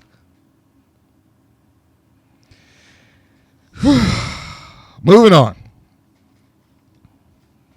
The next segment was the Wow, and I call it the Inspire spot. That is basically We Are Wow. It was nice. They need to produce some names to justify this thing, but it was nice. They haven't created any stars to really sell that spot. Looks good, but they need to create some stars. And I don't perceive that happening anytime soon. The next thing after that was the website spot. That also needs to be updated. Both of these spots are about 30 seconds apiece. So that was a minute that was added in there. It felt like basically for filler. Like, let's fluff out the time, make sure that we can get this segment to where we need it to be. The next segment following those was Sibley Scoles. She promos for the main event, essentially saying that there's no rules. Then I wrote, then what was David checking? And I don't know what it is with her that she keeps looking off camera. But every time I see Sibley, she is staring off at something. And you would imagine that the director there would at least say, hey, look at the camera or something. And I honestly wish I knew what it was that she's looking at. It's like is it a cardboard sign that she's doing? The director's holding up fingers like, you got 2 minutes. Whatever. But whatever it is, it's distracting. And they need to stop distracting her and let her do a job and look in the camera and address the audience. But as this goes on, she leads off into the wild recap, and they go all the way back to HollySwag turning on her mother. This is why I said that at the beginning. It's not that the editing job is bad. They gave too much information for this. It's a bloated recap, basically. Yes, those things happened. Yes, she turned on her mom. Yes, she got allegedly persuaded into joining the Fab Four by Lana Star. But those things are not relative to the main event. And you can argue that it helps set the character of HollySwag. You could argue that. But they're not relative to the main event. I mean, just being honest. The things that are relative to the main event, HollySwag joins the Fab Four. HollySwag is a shit disturber. And it created friction within the group to where we got to this point. That's the important part. Her turning on her mom, although it did happen, and although it does relate her character, is not relative to this event. And they talk about it enough to where it's, they've, I don't want to say they beat it into the ground, but they've talked about it enough to where you would know about that. They mention in commentary all the time, she's turned on her mom. So you didn't need to go this far back, especially not to show things that don't help the babyface team in this instance. One of those being, I'm going to get up here, I'm going to hand you my soccer rocks, and I'm going to tell you jump off and try to hit this person when you're trying to be the one who's like, we don't need to cheat. Well, that shows that you do. Never mind the fact that it's kind of illogical that when she came off, she hurt her hands. Her being Lori. And I know I mentioned it at the time, but what was she going to do if she hit the right person? Were her hands still going to hurt? Or are they magically not going to be harmed at all? Things like that. So they do this. They show the recap of all the events. And then we cut to that includes HollySwag manipulating the twin. And I stress manipulating, loosely or air quotes there. And then they intercut the footage of HollySwag looking for weapons with Lana Star. I was like, why is she looking for weapons in the back of this TV studio? Why is this kendo stick just randomly laying around? I mean, I probably would have taken it better if she was outside looking for stuff out, or at the tool shed, or the storage room or something like that. A kendo stick is not something that you're just likely to see just laying around someplace. But I know that they're trying to hey, we got to show that the effort that she was looking for weapons. But if she's looking for weapons there, then what was David McClain approving? So we see that, and she's grabbing other stuff, which we'll get into, the weapons deal in a second. We cut to the twins walking down the wild hallway. At least they looked like they meant business, and I appreciated that. And they cut their promo, and that's fine. I didn't necessarily want them to be like, yeah, we didn't need to do that, but at least they justify. It's like, we didn't need to do this, but since we are, I'm paraphrasing, since we're doing it, then we're going to do it. And we got the weapons to, fight fire with fire, so to speak. After looking at all this, my question was, where's Pink's promo? We seen Swag, we seen Star, who was with Swag, and we saw the twins, but we didn't see Penelope Pink.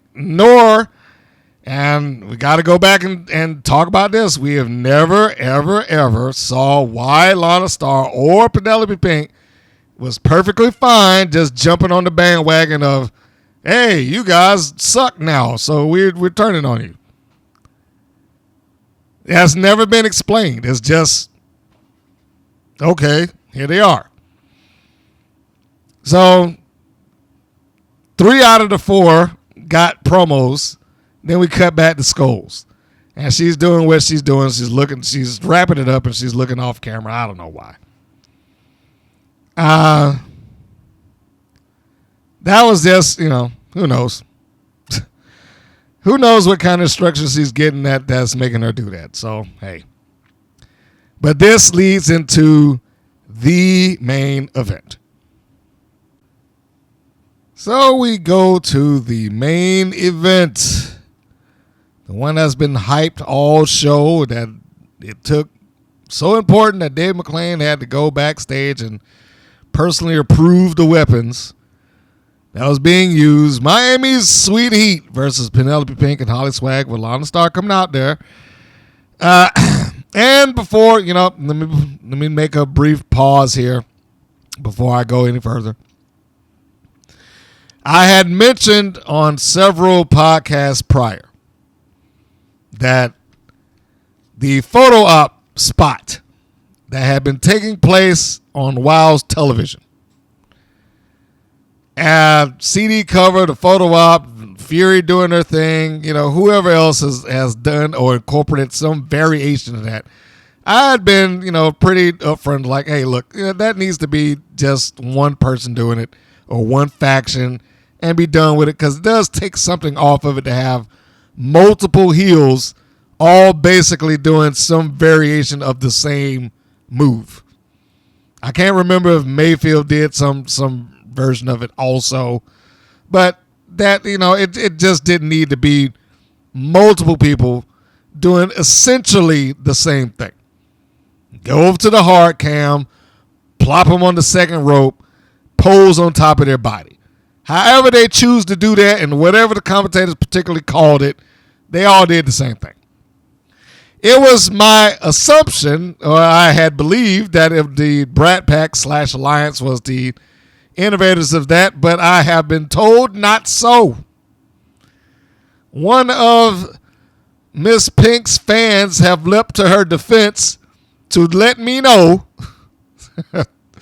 that no, she has been doing this since she was on the Independents, and I think that she had started it when she got into WoW. So, congratulations, Penelope Pink. You have some dedicated fans, and they have, or at least this particular one, has set me straight as to who did what and when and why. So, that being the case, if it is a case of Penelope Pink / Marina Tucker, because if we're talking about the indies, she existed as Marina Tucker there, or does exist as Marina Tucker there. And if that's the case, then okay. Then let's dwindle this down to her and her existing cohorts. Lana Star, Fab Four, her and HollySwag, whoever. But it needs to just dwindle down to her. If it's going to be that. I love the alliance, but if it is Pink that instituted it, and if it's Pink that brought it there, then we need to just let Pink do it, and they can come up with something else. They're all smart young ladies. I'm sure they could produce some other thing for them to do. So go give your fan a pat on the back, or give them some free tickets or some free merch or something. Do you have free merch? Is there a Penelope Pink shirt or a Marina Tucker shirt? They can use probably one of those. Anyhow, so I just wanted to make sure that I addressed that before I forgot about it. See, and let that be a lesson. Emails, direct messages, all that stuff, always open. All right, so now back to the match. The main event, the 4-time tag team champions of WoW, Miami Sweet Heat, who, for all that I might have said about whatever in-ring work or this, that, the other, look like, they do have a star look. Cannot take that away from them. And also, on the other side of the coin, surprising chemistry, I should say, with Pink, Swag, and Star. I was surprised that Pink and Star had the chemistry that they had, or have. And I know I've said this on the podcast before. I was open to them taking that act on the road. I don't know if it ever happened, but I could see it taking place, because they at least had another spot that took place in the match, and I'll get to that when I get to it. But it was a good manager spot to have. It's something that's easy for her to do, doesn't have to take a bump or whatever the case. Lana Star plays her part well. I don't know if it's considered high praise out of me or not, but within that company, she's probably the best manager that they've got. Make of that what you will. So it begins. We got Heat coming out, right? And the heels follow suit. Surprisingly, even though they were jumped like the week prior, we got this hardcore match that didn't happen at all. And they come out there with no weapons whatsoever. They just kind of walk on out. Also, Penelope Pink and HollySwag, despite that we saw her walking around looking for weapons, she just kind of walks on out. And then we see the obvious thing. She comes out, aside from having the championship belts, this is where I was getting at before. And I like all 4 participants, manager included, so we'll say 5. However, this is one of the things, and I wasn't the only one that brought it up when I was watching it, while we were watching and supervising our channels at work. The Rock of Socks. The socks, goddamn. The Sock of Rocks. Sock of Rocks. That thing. The one weapon that has been noted and shown to instantaneously knock somebody out at first contact is the one weapon that wasn't utilized or attempted to be used throughout the entirety of this thing. Like, why? Of all the time. We've seen this thing get utilized over and over. Oh, my God, it's the Sock of Rocks. And the one time that it would be perfectly fair game for her to use that, and she came out swinging it, so we know that it was there. No effort on that whatsoever. That I have to say I had a little bit of a problem with. Especially considering how they have portrayed this. Like, seriously? If I had some weapon that I've used on a week in and week out basis, that if I have nailed somebody with it across the head at any given point, they just completely go out like a light, why wouldn't I use that thing? Or at least make the effort to use it. But that didn't happen, so I don't know where the logic was with that. The first thing I will start off saying is that this is a far better hardcore match than what I am used to seeing in WoW. I can only think of two prior. I'm sure they've had more, but the two that I referenced in my mind were the Beast and Vicky Lynn, and Sweet Heat versus the other twins, Tonga twins, which was not a good match. That I said then, it was the most sanitized hardcore match I had ever seen. Like one chair, one table, one trash can. And it didn't look like they tried to do anything. And it didn't shine well on Miami Sweet Heat either. It if anything, it showed them as being somewhat inexperienced. But this match changed that. This match had a lot going on nearly at all times. We start off with the Heat trying to get the jump on the heels, and they did so until the heels were able to turn it around, and they fought back. And not only did they fight back, they pretty much put them down, and then they took their jackets off, and Swag smacked one of them across the back with it, I think Lindsay. And then they got dueling DDTs before that. So you had a lot of things that was going on here just from top to bottom. But one thing it did not feel like is like the championships was on the line.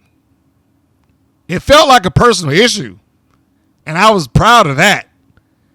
But it didn't feel like the effort to try to win the belts was there at all. I don't recall, don't think I saw any effort anywhere, anytime by either team to win anything. And I would be perfectly fine with that if they had just said, hey, look, they asked for this match out of, personal issue. This is non-sanctioned. The titles. If they had made it a point to stress the personal issue, and by they I mean the commentators, if that were the narrative of the story, I think it would have been great.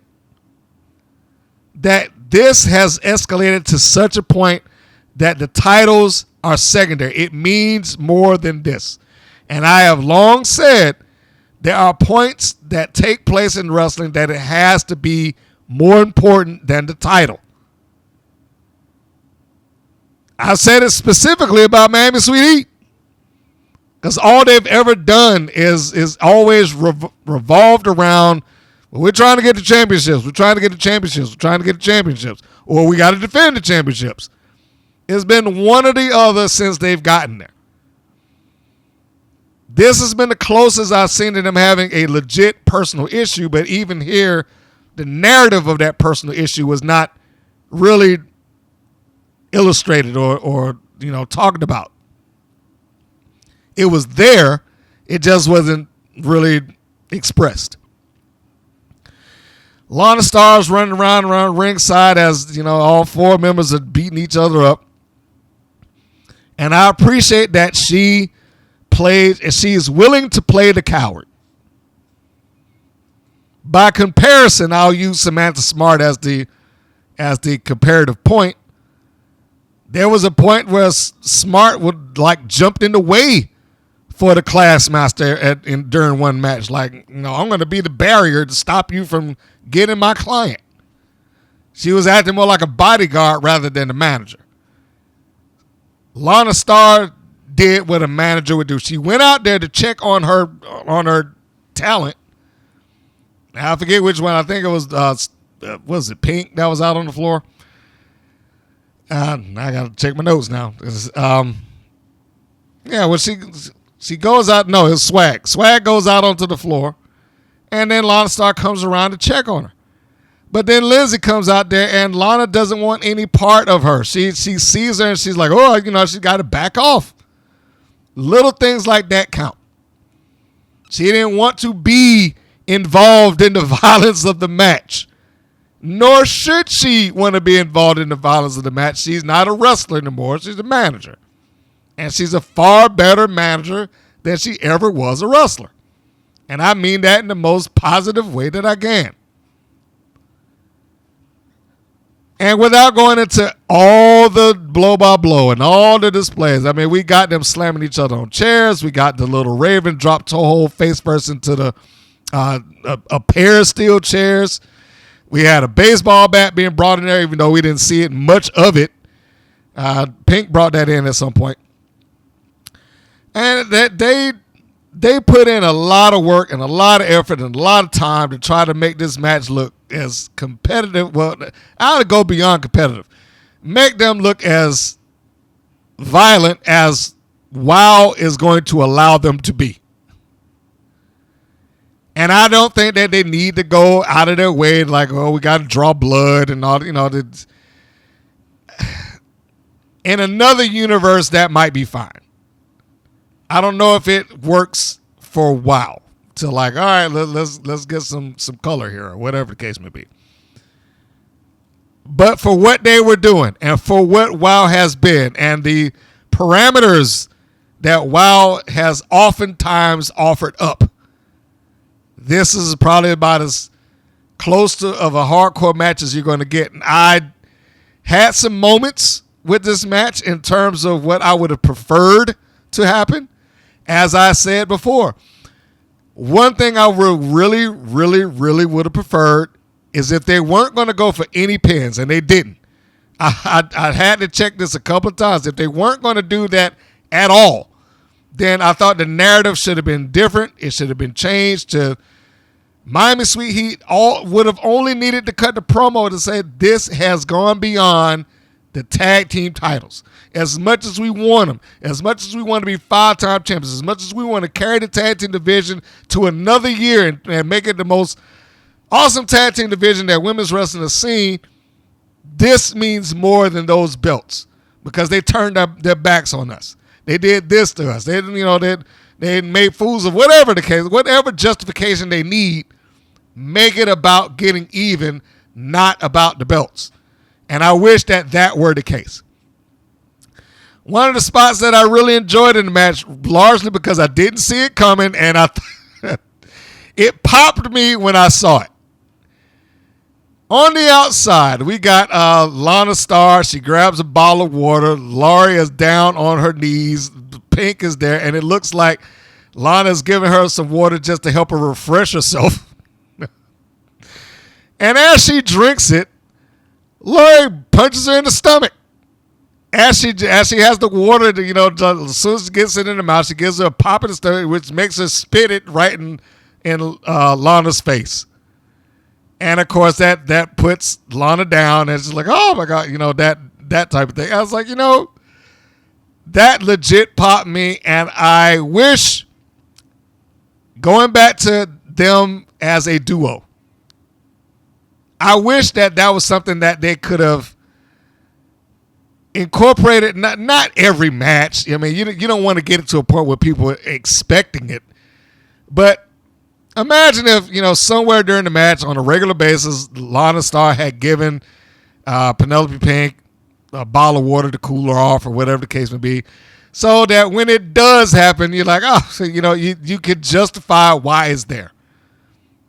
I just thought it was a nice, cool spot. You don't get a lot of that kind of manager interaction because we don't see managers like we used to. You don't see the Bobby Heenans and Jimmy Harts and Fred Blassie's, the Slicks, those guys. We don't, the Paul Heymans, Jim Cornette's, on and on and on. We don't really get a chance to see those type of manager spots often these days. So it was kind of refreshing to see it. So the match carries on. We got kendo stick shots. We got a big suicide senton by Pink, who sets Laurie up on a chair, comes off of the apron and cannonballs down on her. She almost missed her entirely. But I guess it's kind of hard to see when you're heels over head in the middle of the air. So that she caught some of her is good enough. And they took bump after bump after bump after bump. I mean, they did a good job. One of the spots that me and my wrestling buddy at work saw, that's CeeLo. I know people hear me talk about Maestro and Miss New Hire sometimes. CeeLo's the only person that in the hub with me that is a legit wrestling a follower of the sport, so to say. And one thing that he was like, "Oh, I'm glad that she did that," was the Vader bomb by Laurie onto HollySwag onto the trash can. Because the one thing that he was concerned, the second he saw her go up there, he's like, "I hope that she sells this hit." That was like, if she's going to do that, I hope that she sells this. And to his and mine surprise, I shouldn't even say surprise. That's not fair to her. But pleasantly, we were both happy that she at least sold it. She ain't just do it, land on it, and pop back up like nothing happened. She came down to that thing, and she rolled off in pain. I was like, all right, great. At least she did that. Yes, we expected her to get back up at some point, but, it just wasn't instantaneous, and we appreciated that, both of us. So, again, the match carries on. Not a pinfall in sight. Not an attempt for a pinfall. So, you have to go back to the narrative of, was this really about the belts? It didn't feel like it. So they fight themselves up the ramp. This is where we get to the crux of the matter and how they decide to polish this off. And my opinions about this are a little mixed, because I would have preferred something else, quite honestly. So they fight their way up the ramp. Lana Star's following behind them, keeping a nice, careful distance, as is the referee. He's kind of moving along with that. And they're, slinging each other. You got a suplex spot on the ramp and all that stuff like that. And Pink is grabbing him by the hair, walking him up to the top. And then we go to the staging area itself. And they are at the top of the stage. This is, if you're at the ring, it would have been the camera right. So they go over to the side, and we got two conveniently placed tables with EMT equipment sitting there. Swag gets a really good super kick in on Lindsay. And they are, trading blows and whatnot. As stated, it felt personal. I only wish that the story being told by the commentators was as such.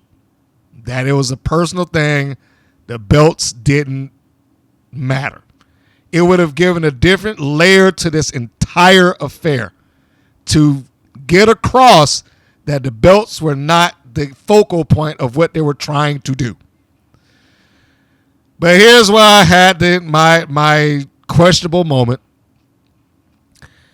We got the baby faces, and I think they should edit this a little differently. But we had the baby faces trying to suplex the heels on the floor off the ramp, or assumably. They're unable to do that because the heels break free. And then they both decide simultaneously we're going to spear them off of the ramp onto the floor, which, by the way, it takes us through the table. Now, the edit part that I wish they had changed was the pause that Miami Sweet Heat had to take in waiting for the spears. That edit could have been tightened up. They did not have to let that sit there. I mean, yeah, it was only like 2 or 3 seconds, but 2 or 3 seconds is a long time there.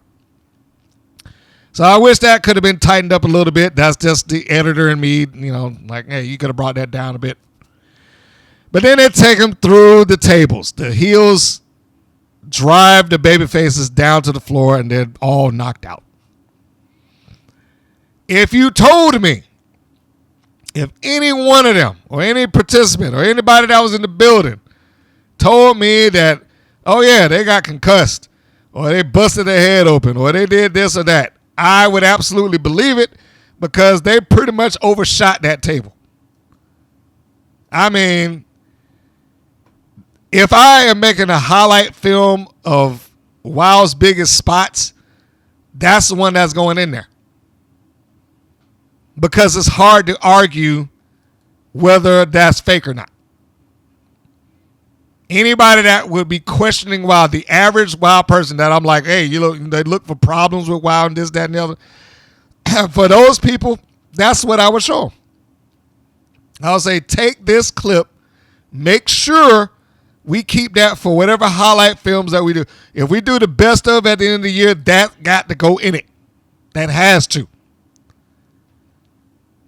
I'm not endorsing anybody getting hurt. But the match has happened. The bump has been taken. And if all 4 of them are fine, then that's the one that we got. That's on the highlight reel. As the back of the head of Lindsay and Lori had to have bounced off of that floor. Never mind the fact that Swag and Pink probably drove their forehead directly into it. Just off of their positioning. I mean, you probably could have very well have DDT'd yourself onto the floor doing that. So it was a very visually appealing finish. What I didn't like about the finish, and I assumed that there was some level of padding on there. I don't know. But what I didn't like about the finish is it was the heels that created that the close of this. I would have preferred if it were me and I was trying to drive a particular narrative home. The narrative would have been what I started off with. This is more important than the belts with Lindsay and Lori. And that position would have been reversed. Where they drove them through the floor, and through the spears and knocked everybody out. But I am not a fan. Let me just go ahead and say this now. I am not a fan of having matches like this where there's no contest. I've never been a fan of that. Because for me, it's like, well, what was the point of having the hardcore match? And where do you go from here? That's the thing. It's like, where do you go? When you start off at 100, like what? How much higher can we make this? And that's not just a WOW thing. that started with me long before WoW. When I had to actually start shooting this on the indies somewhere, because that is a commonplace deal where somebody will have a match and they'll just start off in well, we're going to do a no-holds-barred street fight. I was like, well, where do you go from that? There's no build here. Are y'all supposed to come back again, or is this just a one and done? Here, there's supposed to be some feud. There's supposed to be some rivalry. But I don't know if this hardcore match served the purpose of that. The hardcore match is supposed to be the blow-off. I mean, they could have had something. And if it was a case that we're not ready to turn the titles, then that goes back to what I've been saying. Make it not about the titles. Give a reason that they are perfectly fine just trying to get even. And we'll save this for whatever date or whatever day, whatever match. But tonight, we want to get even. And it just feels like they're trying to pad this feud somehow. You go back to the first thing that they had, and when David McClain gets all right, then it's going to be a disqualification if get it. Like, that was an unnecessary thing for him to say. It could have just started off with the match. She uses the sock of rocks. Okay, now we got to get even with you for that. Because you hit us in the head with this thing for the last time. And if you want to use weapons, then let's use weapons. And then you can go to this, maybe. But you need something else that could justify following it up when you go for the actual belts. I would not have gone hardcore match next unless I knew what exactly I was trying to aim at following that. And I'm not saying that they don't know what they was aiming at, but it just seems like don't bastardize the stipulation. And that's what this feels like. It just feels like they bastardized the stipulation. Let's just throw it in there for the sake of doing it. It was a fine match. It was a fun match. And I would say if you hadn't seen it, you should watch it. But it does feel like they just blew it off. Well, they didn't blow off the feud, but it just feels like they blew off this match, this stipulation, just for the sake of having it. Why? The no contest thing is just, if for me, it just feels like a cop-out. That's all. It just feels like a cop-out. Like, we don't want to lose the belts yet, but we don't also want them to win. So what can we do? We'll just do no contest. It's cop-out finish. There's a dozen other stipulations they could have tossed in between a regular match and a hardcore match. They could have had that Soccer Rocks on a pole. And I'm not even a big fan of items on a pole match, but it could have, and it would have been justified. And that was the other thing that got me. Never mind what I said at the beginning of the match where I was like, okay, this one item that has been the crux of the problems, this sock full of rocks, which I don't know how that would be approved anyway, because you probably could crack somebody's skull if you're doing that. But anyway, in this universe, that was the item that was being used that knocked people out instantly. And if that were the thing, of course, like, why is this not being incorporated in here somewhere, somehow? It's her big finish. It's her thing. It is the item that has caused us the most grief. Why is it not here? So, I mean, I assume that they'll get to it at some point in time. I assume that they'll address it somehow, some way. If they don't, it seems like, well, that was such a waste. But here they are. We had this match. It was a fine match. they legit put their bodies on the line to try to entertain whoever it was that was either in that building. If they had any legitimate fans there, they were doing it to entertain them, and certainly for the televised audience. And it was fine. I enjoyed it. I just don't know if I liked the stipulation attached. And I mean, especially if they had just done a few tweaks to any other match. Like the referee's giving them a lot of leeway here, or whatever the case. But just remove the weapons and let them brawl, and then it winds up with that. You could have gotten that finish without the weapons if you really tried to do it. But the baby faces need to be able to succeed at some point and or stand tall. They didn't have to win the belts, but they need to stand tall because there are no baby faces in this company that stand tall when push comes to shove. Almost all of them fail. So Miami Sweet Heat does not need to be dragged into that. If they're going to be the babyface tag team, they got to succeed in something.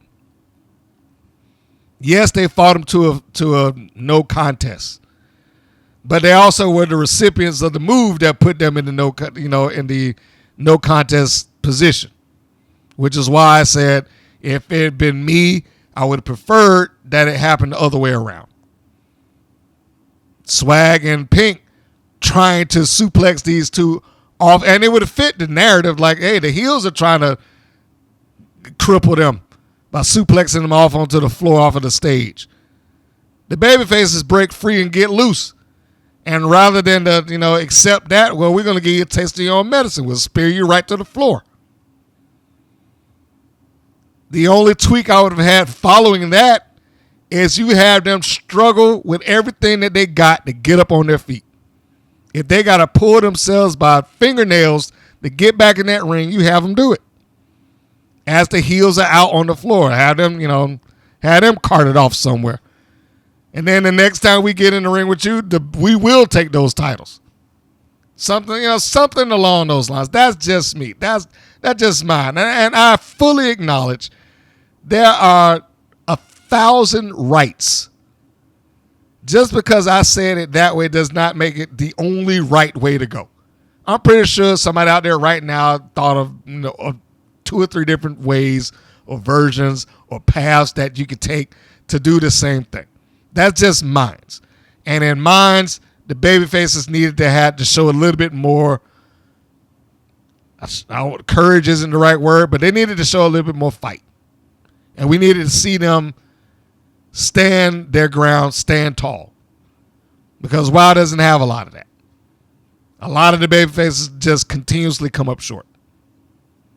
Whether that be Santana Garrett or Princess Ozzy, or do they have any other babyfaces? Whoever it is that they throw together that particular week to take on top tier, any of them, they don't succeed enough. So hopefully Miami Sweet Heat does not get dragged down into that. I also wrote down in my notes that this felt like they may have booked themselves into a corner because where do you go past a hardcore match?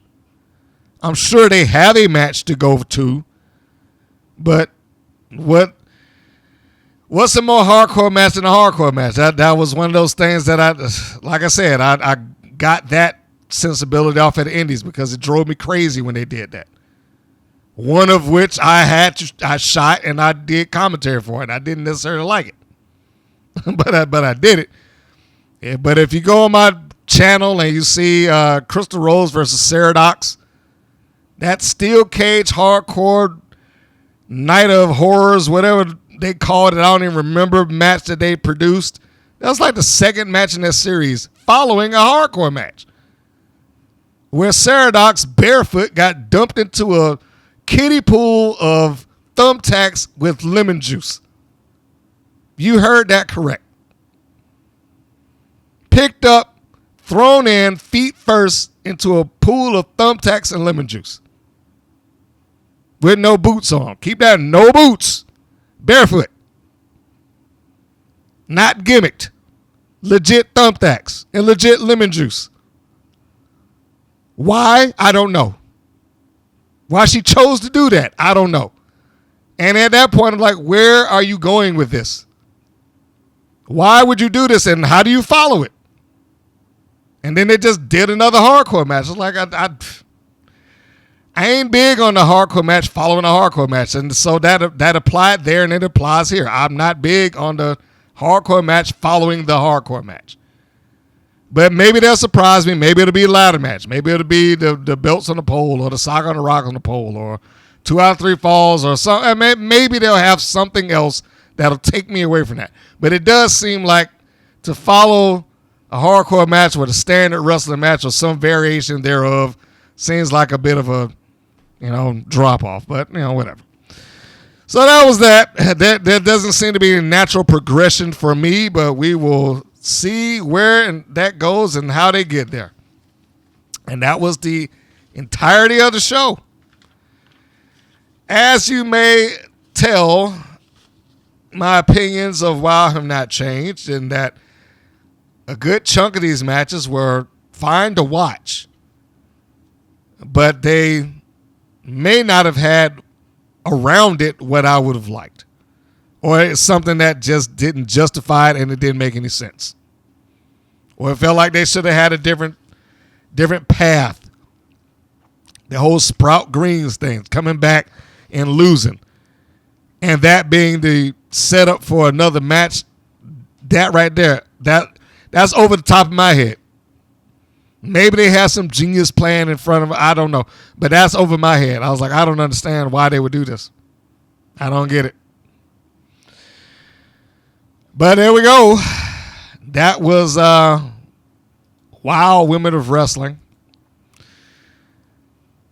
As I am doing this right now, I am sure that you may have caught the upcoming episode, depending on where you are and what night WoW airs for you. Like for me, it's 2 nights out of the week, Saturday and Sunday. And in a lot of markets, it's Saturday and Sunday.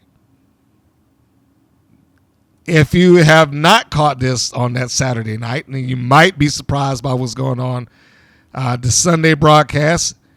And this is the preview of that broadcast. So, for those of you who have already seen it, it's not a big deal.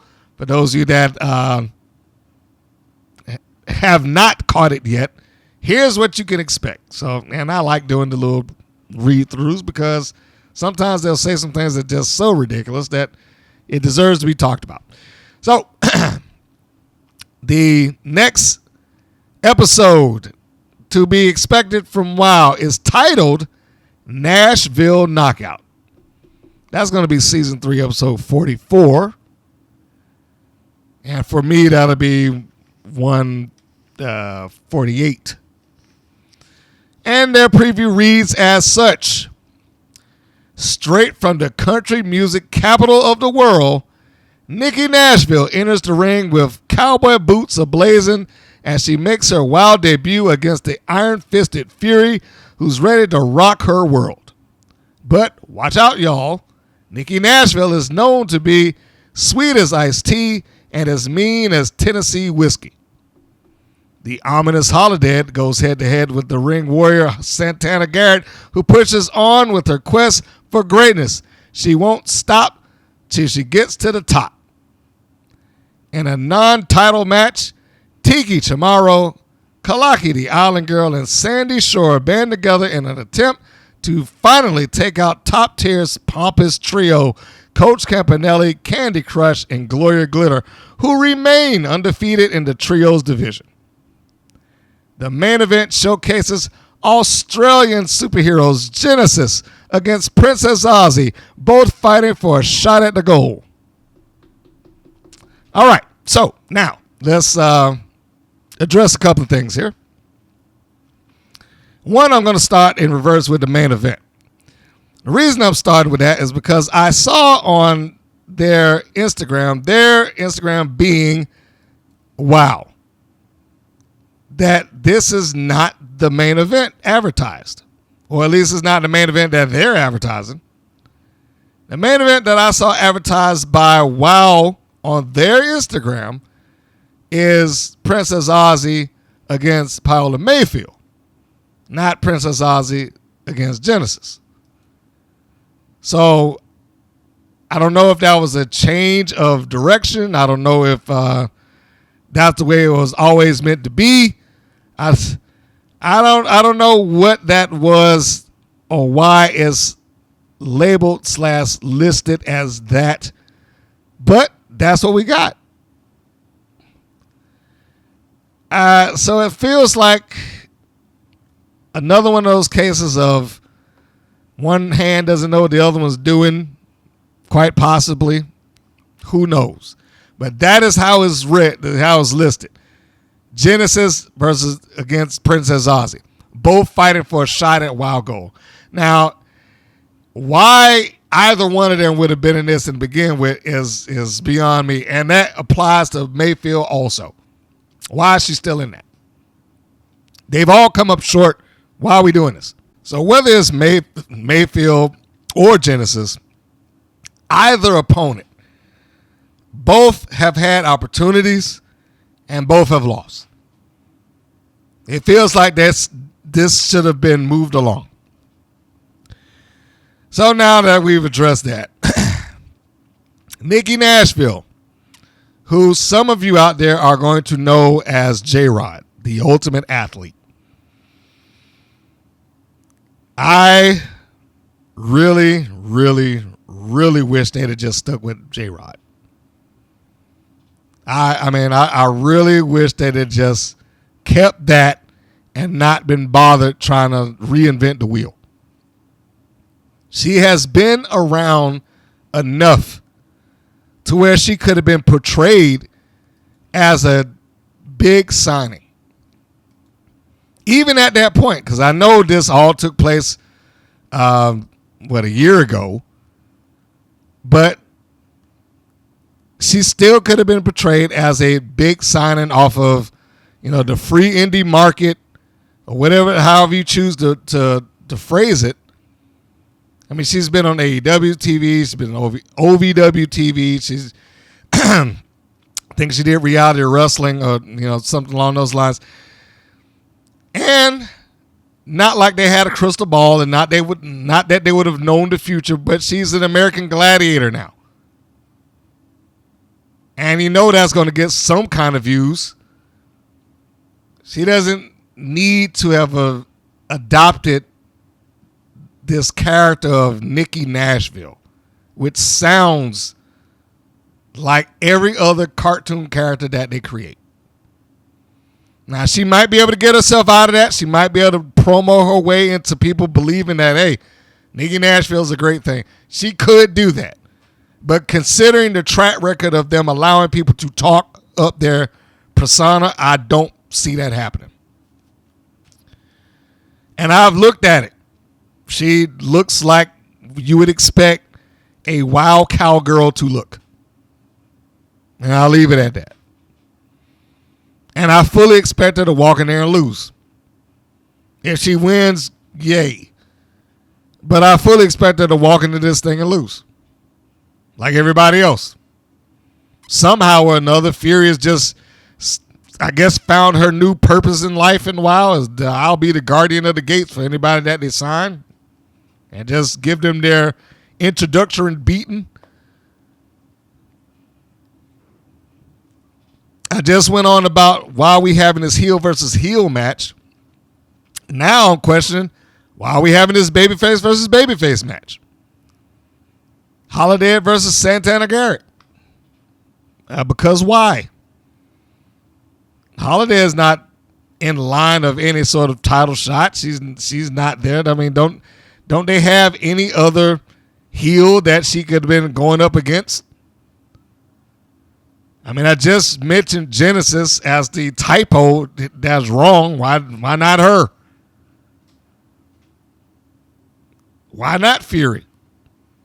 Why not one? She's already gone against the Alliance. I mean, you can separate one of them, I guess, because they get beaten all the time.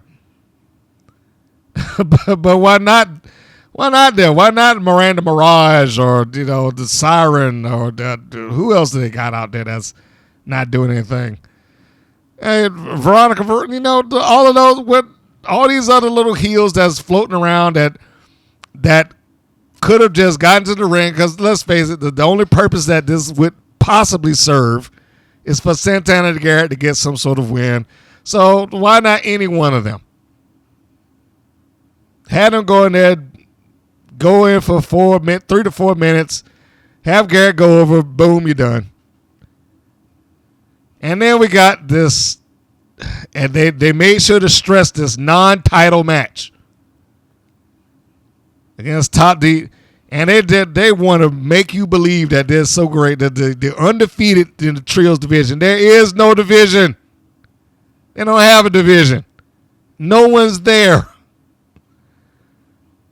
I mean, that would be the equivalent of you telling people that you're the greatest whatever you chose to be in the world, but, I don't ever play anybody of note.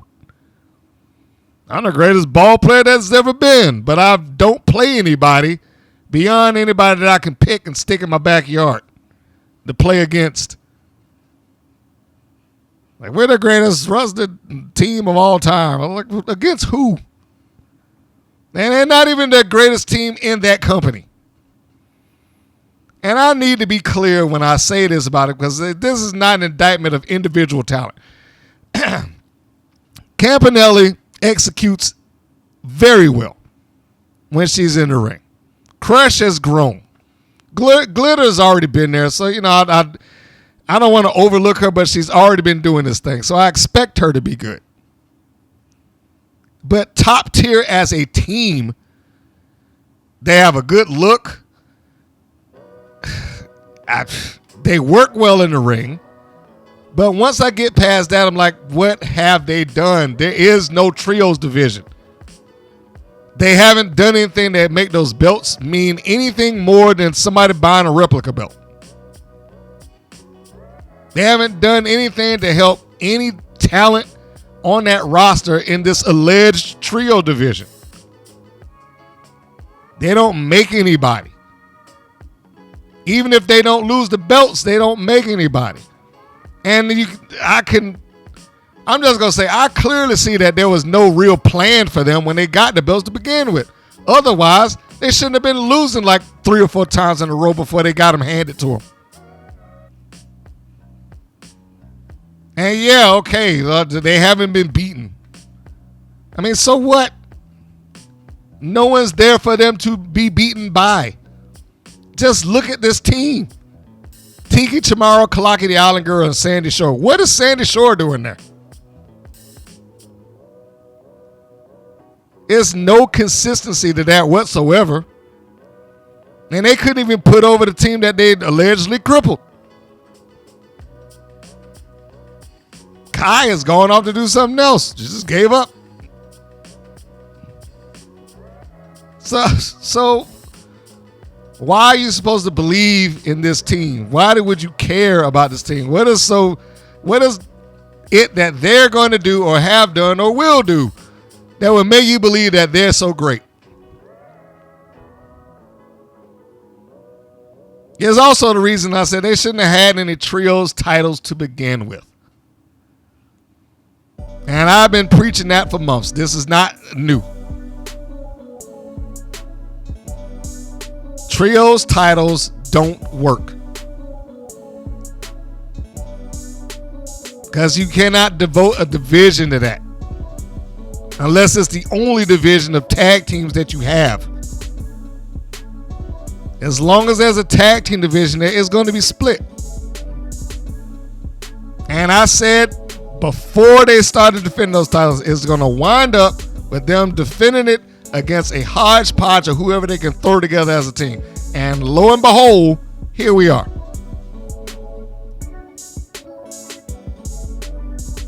They should have never made those belts. I don't care if people were backstage crying and complaining that they wanted belts and please give me a belt. We deserve it. And this, I don't care if that was the case. It was a waste of money.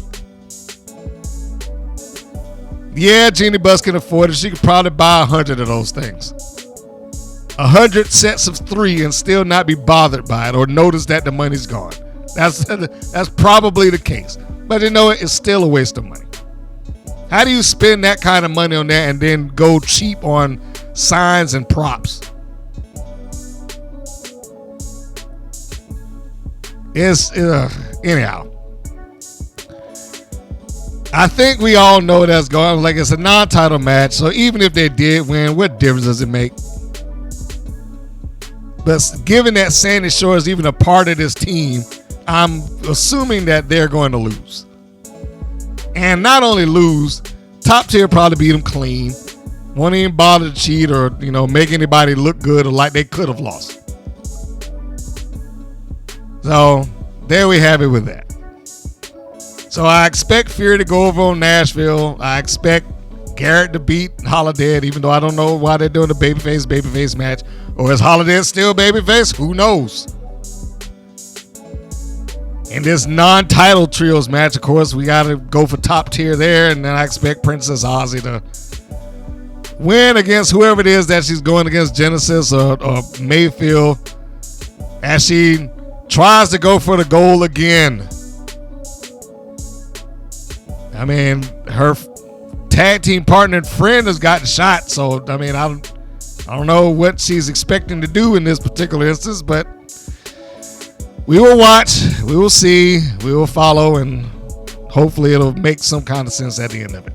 I doubt it. I have gone on long enough, and I certainly hope that you appreciate these chapter markers that I painstakingly put in here, so you didn't have to deal with me talking for almost 3 hours. Real quick, if you are on YouTube, do the YouTube things, like, share, and subscribe. Leave your comments. Go to the voting page and hit there's a vote. There's almost every week. Sometimes I miss it, but more often than not, the episodes come up as soon as it goes off on the East Coast. So in East Coast time at midnight, it generally the poll goes up. You can leave your vote there. You can leave your comments there, and you never know who walks by and takes a look and read of those things. So, do that. If you are doing this on a podcast, catching me on there, rating would be nice. If you have not found that, you don't know where to find it, or I don't know why you wouldn't, but, it's possible. Go to WPNWrestling.com. It has everything, all videos, all podcasts, all collected there. A 24-hour, 7-day-a-week stream that exists on the channel, and all podcast episodes drop. Just scroll down a little bit, you will see it. And I believe, folks, that will be it. Woo! I hope this next episode does not stress me out. That said, let's close this on up by me saying my particular close. That this is Mr. Green saying that this is Mr. Green saying so long, and we will see you on the next go round. Take care, everybody. Thank you for listening to the WPN's Rights and Wrongs of Pro Wrestling. If you have questions or comments, please contact us via our Facebook or our YouTube channel at the Women's Pro Wrestling Network. If you're new to the WPN, feel free to subscribe to our channel and like our page. We appreciate your support. Thank you again for listening.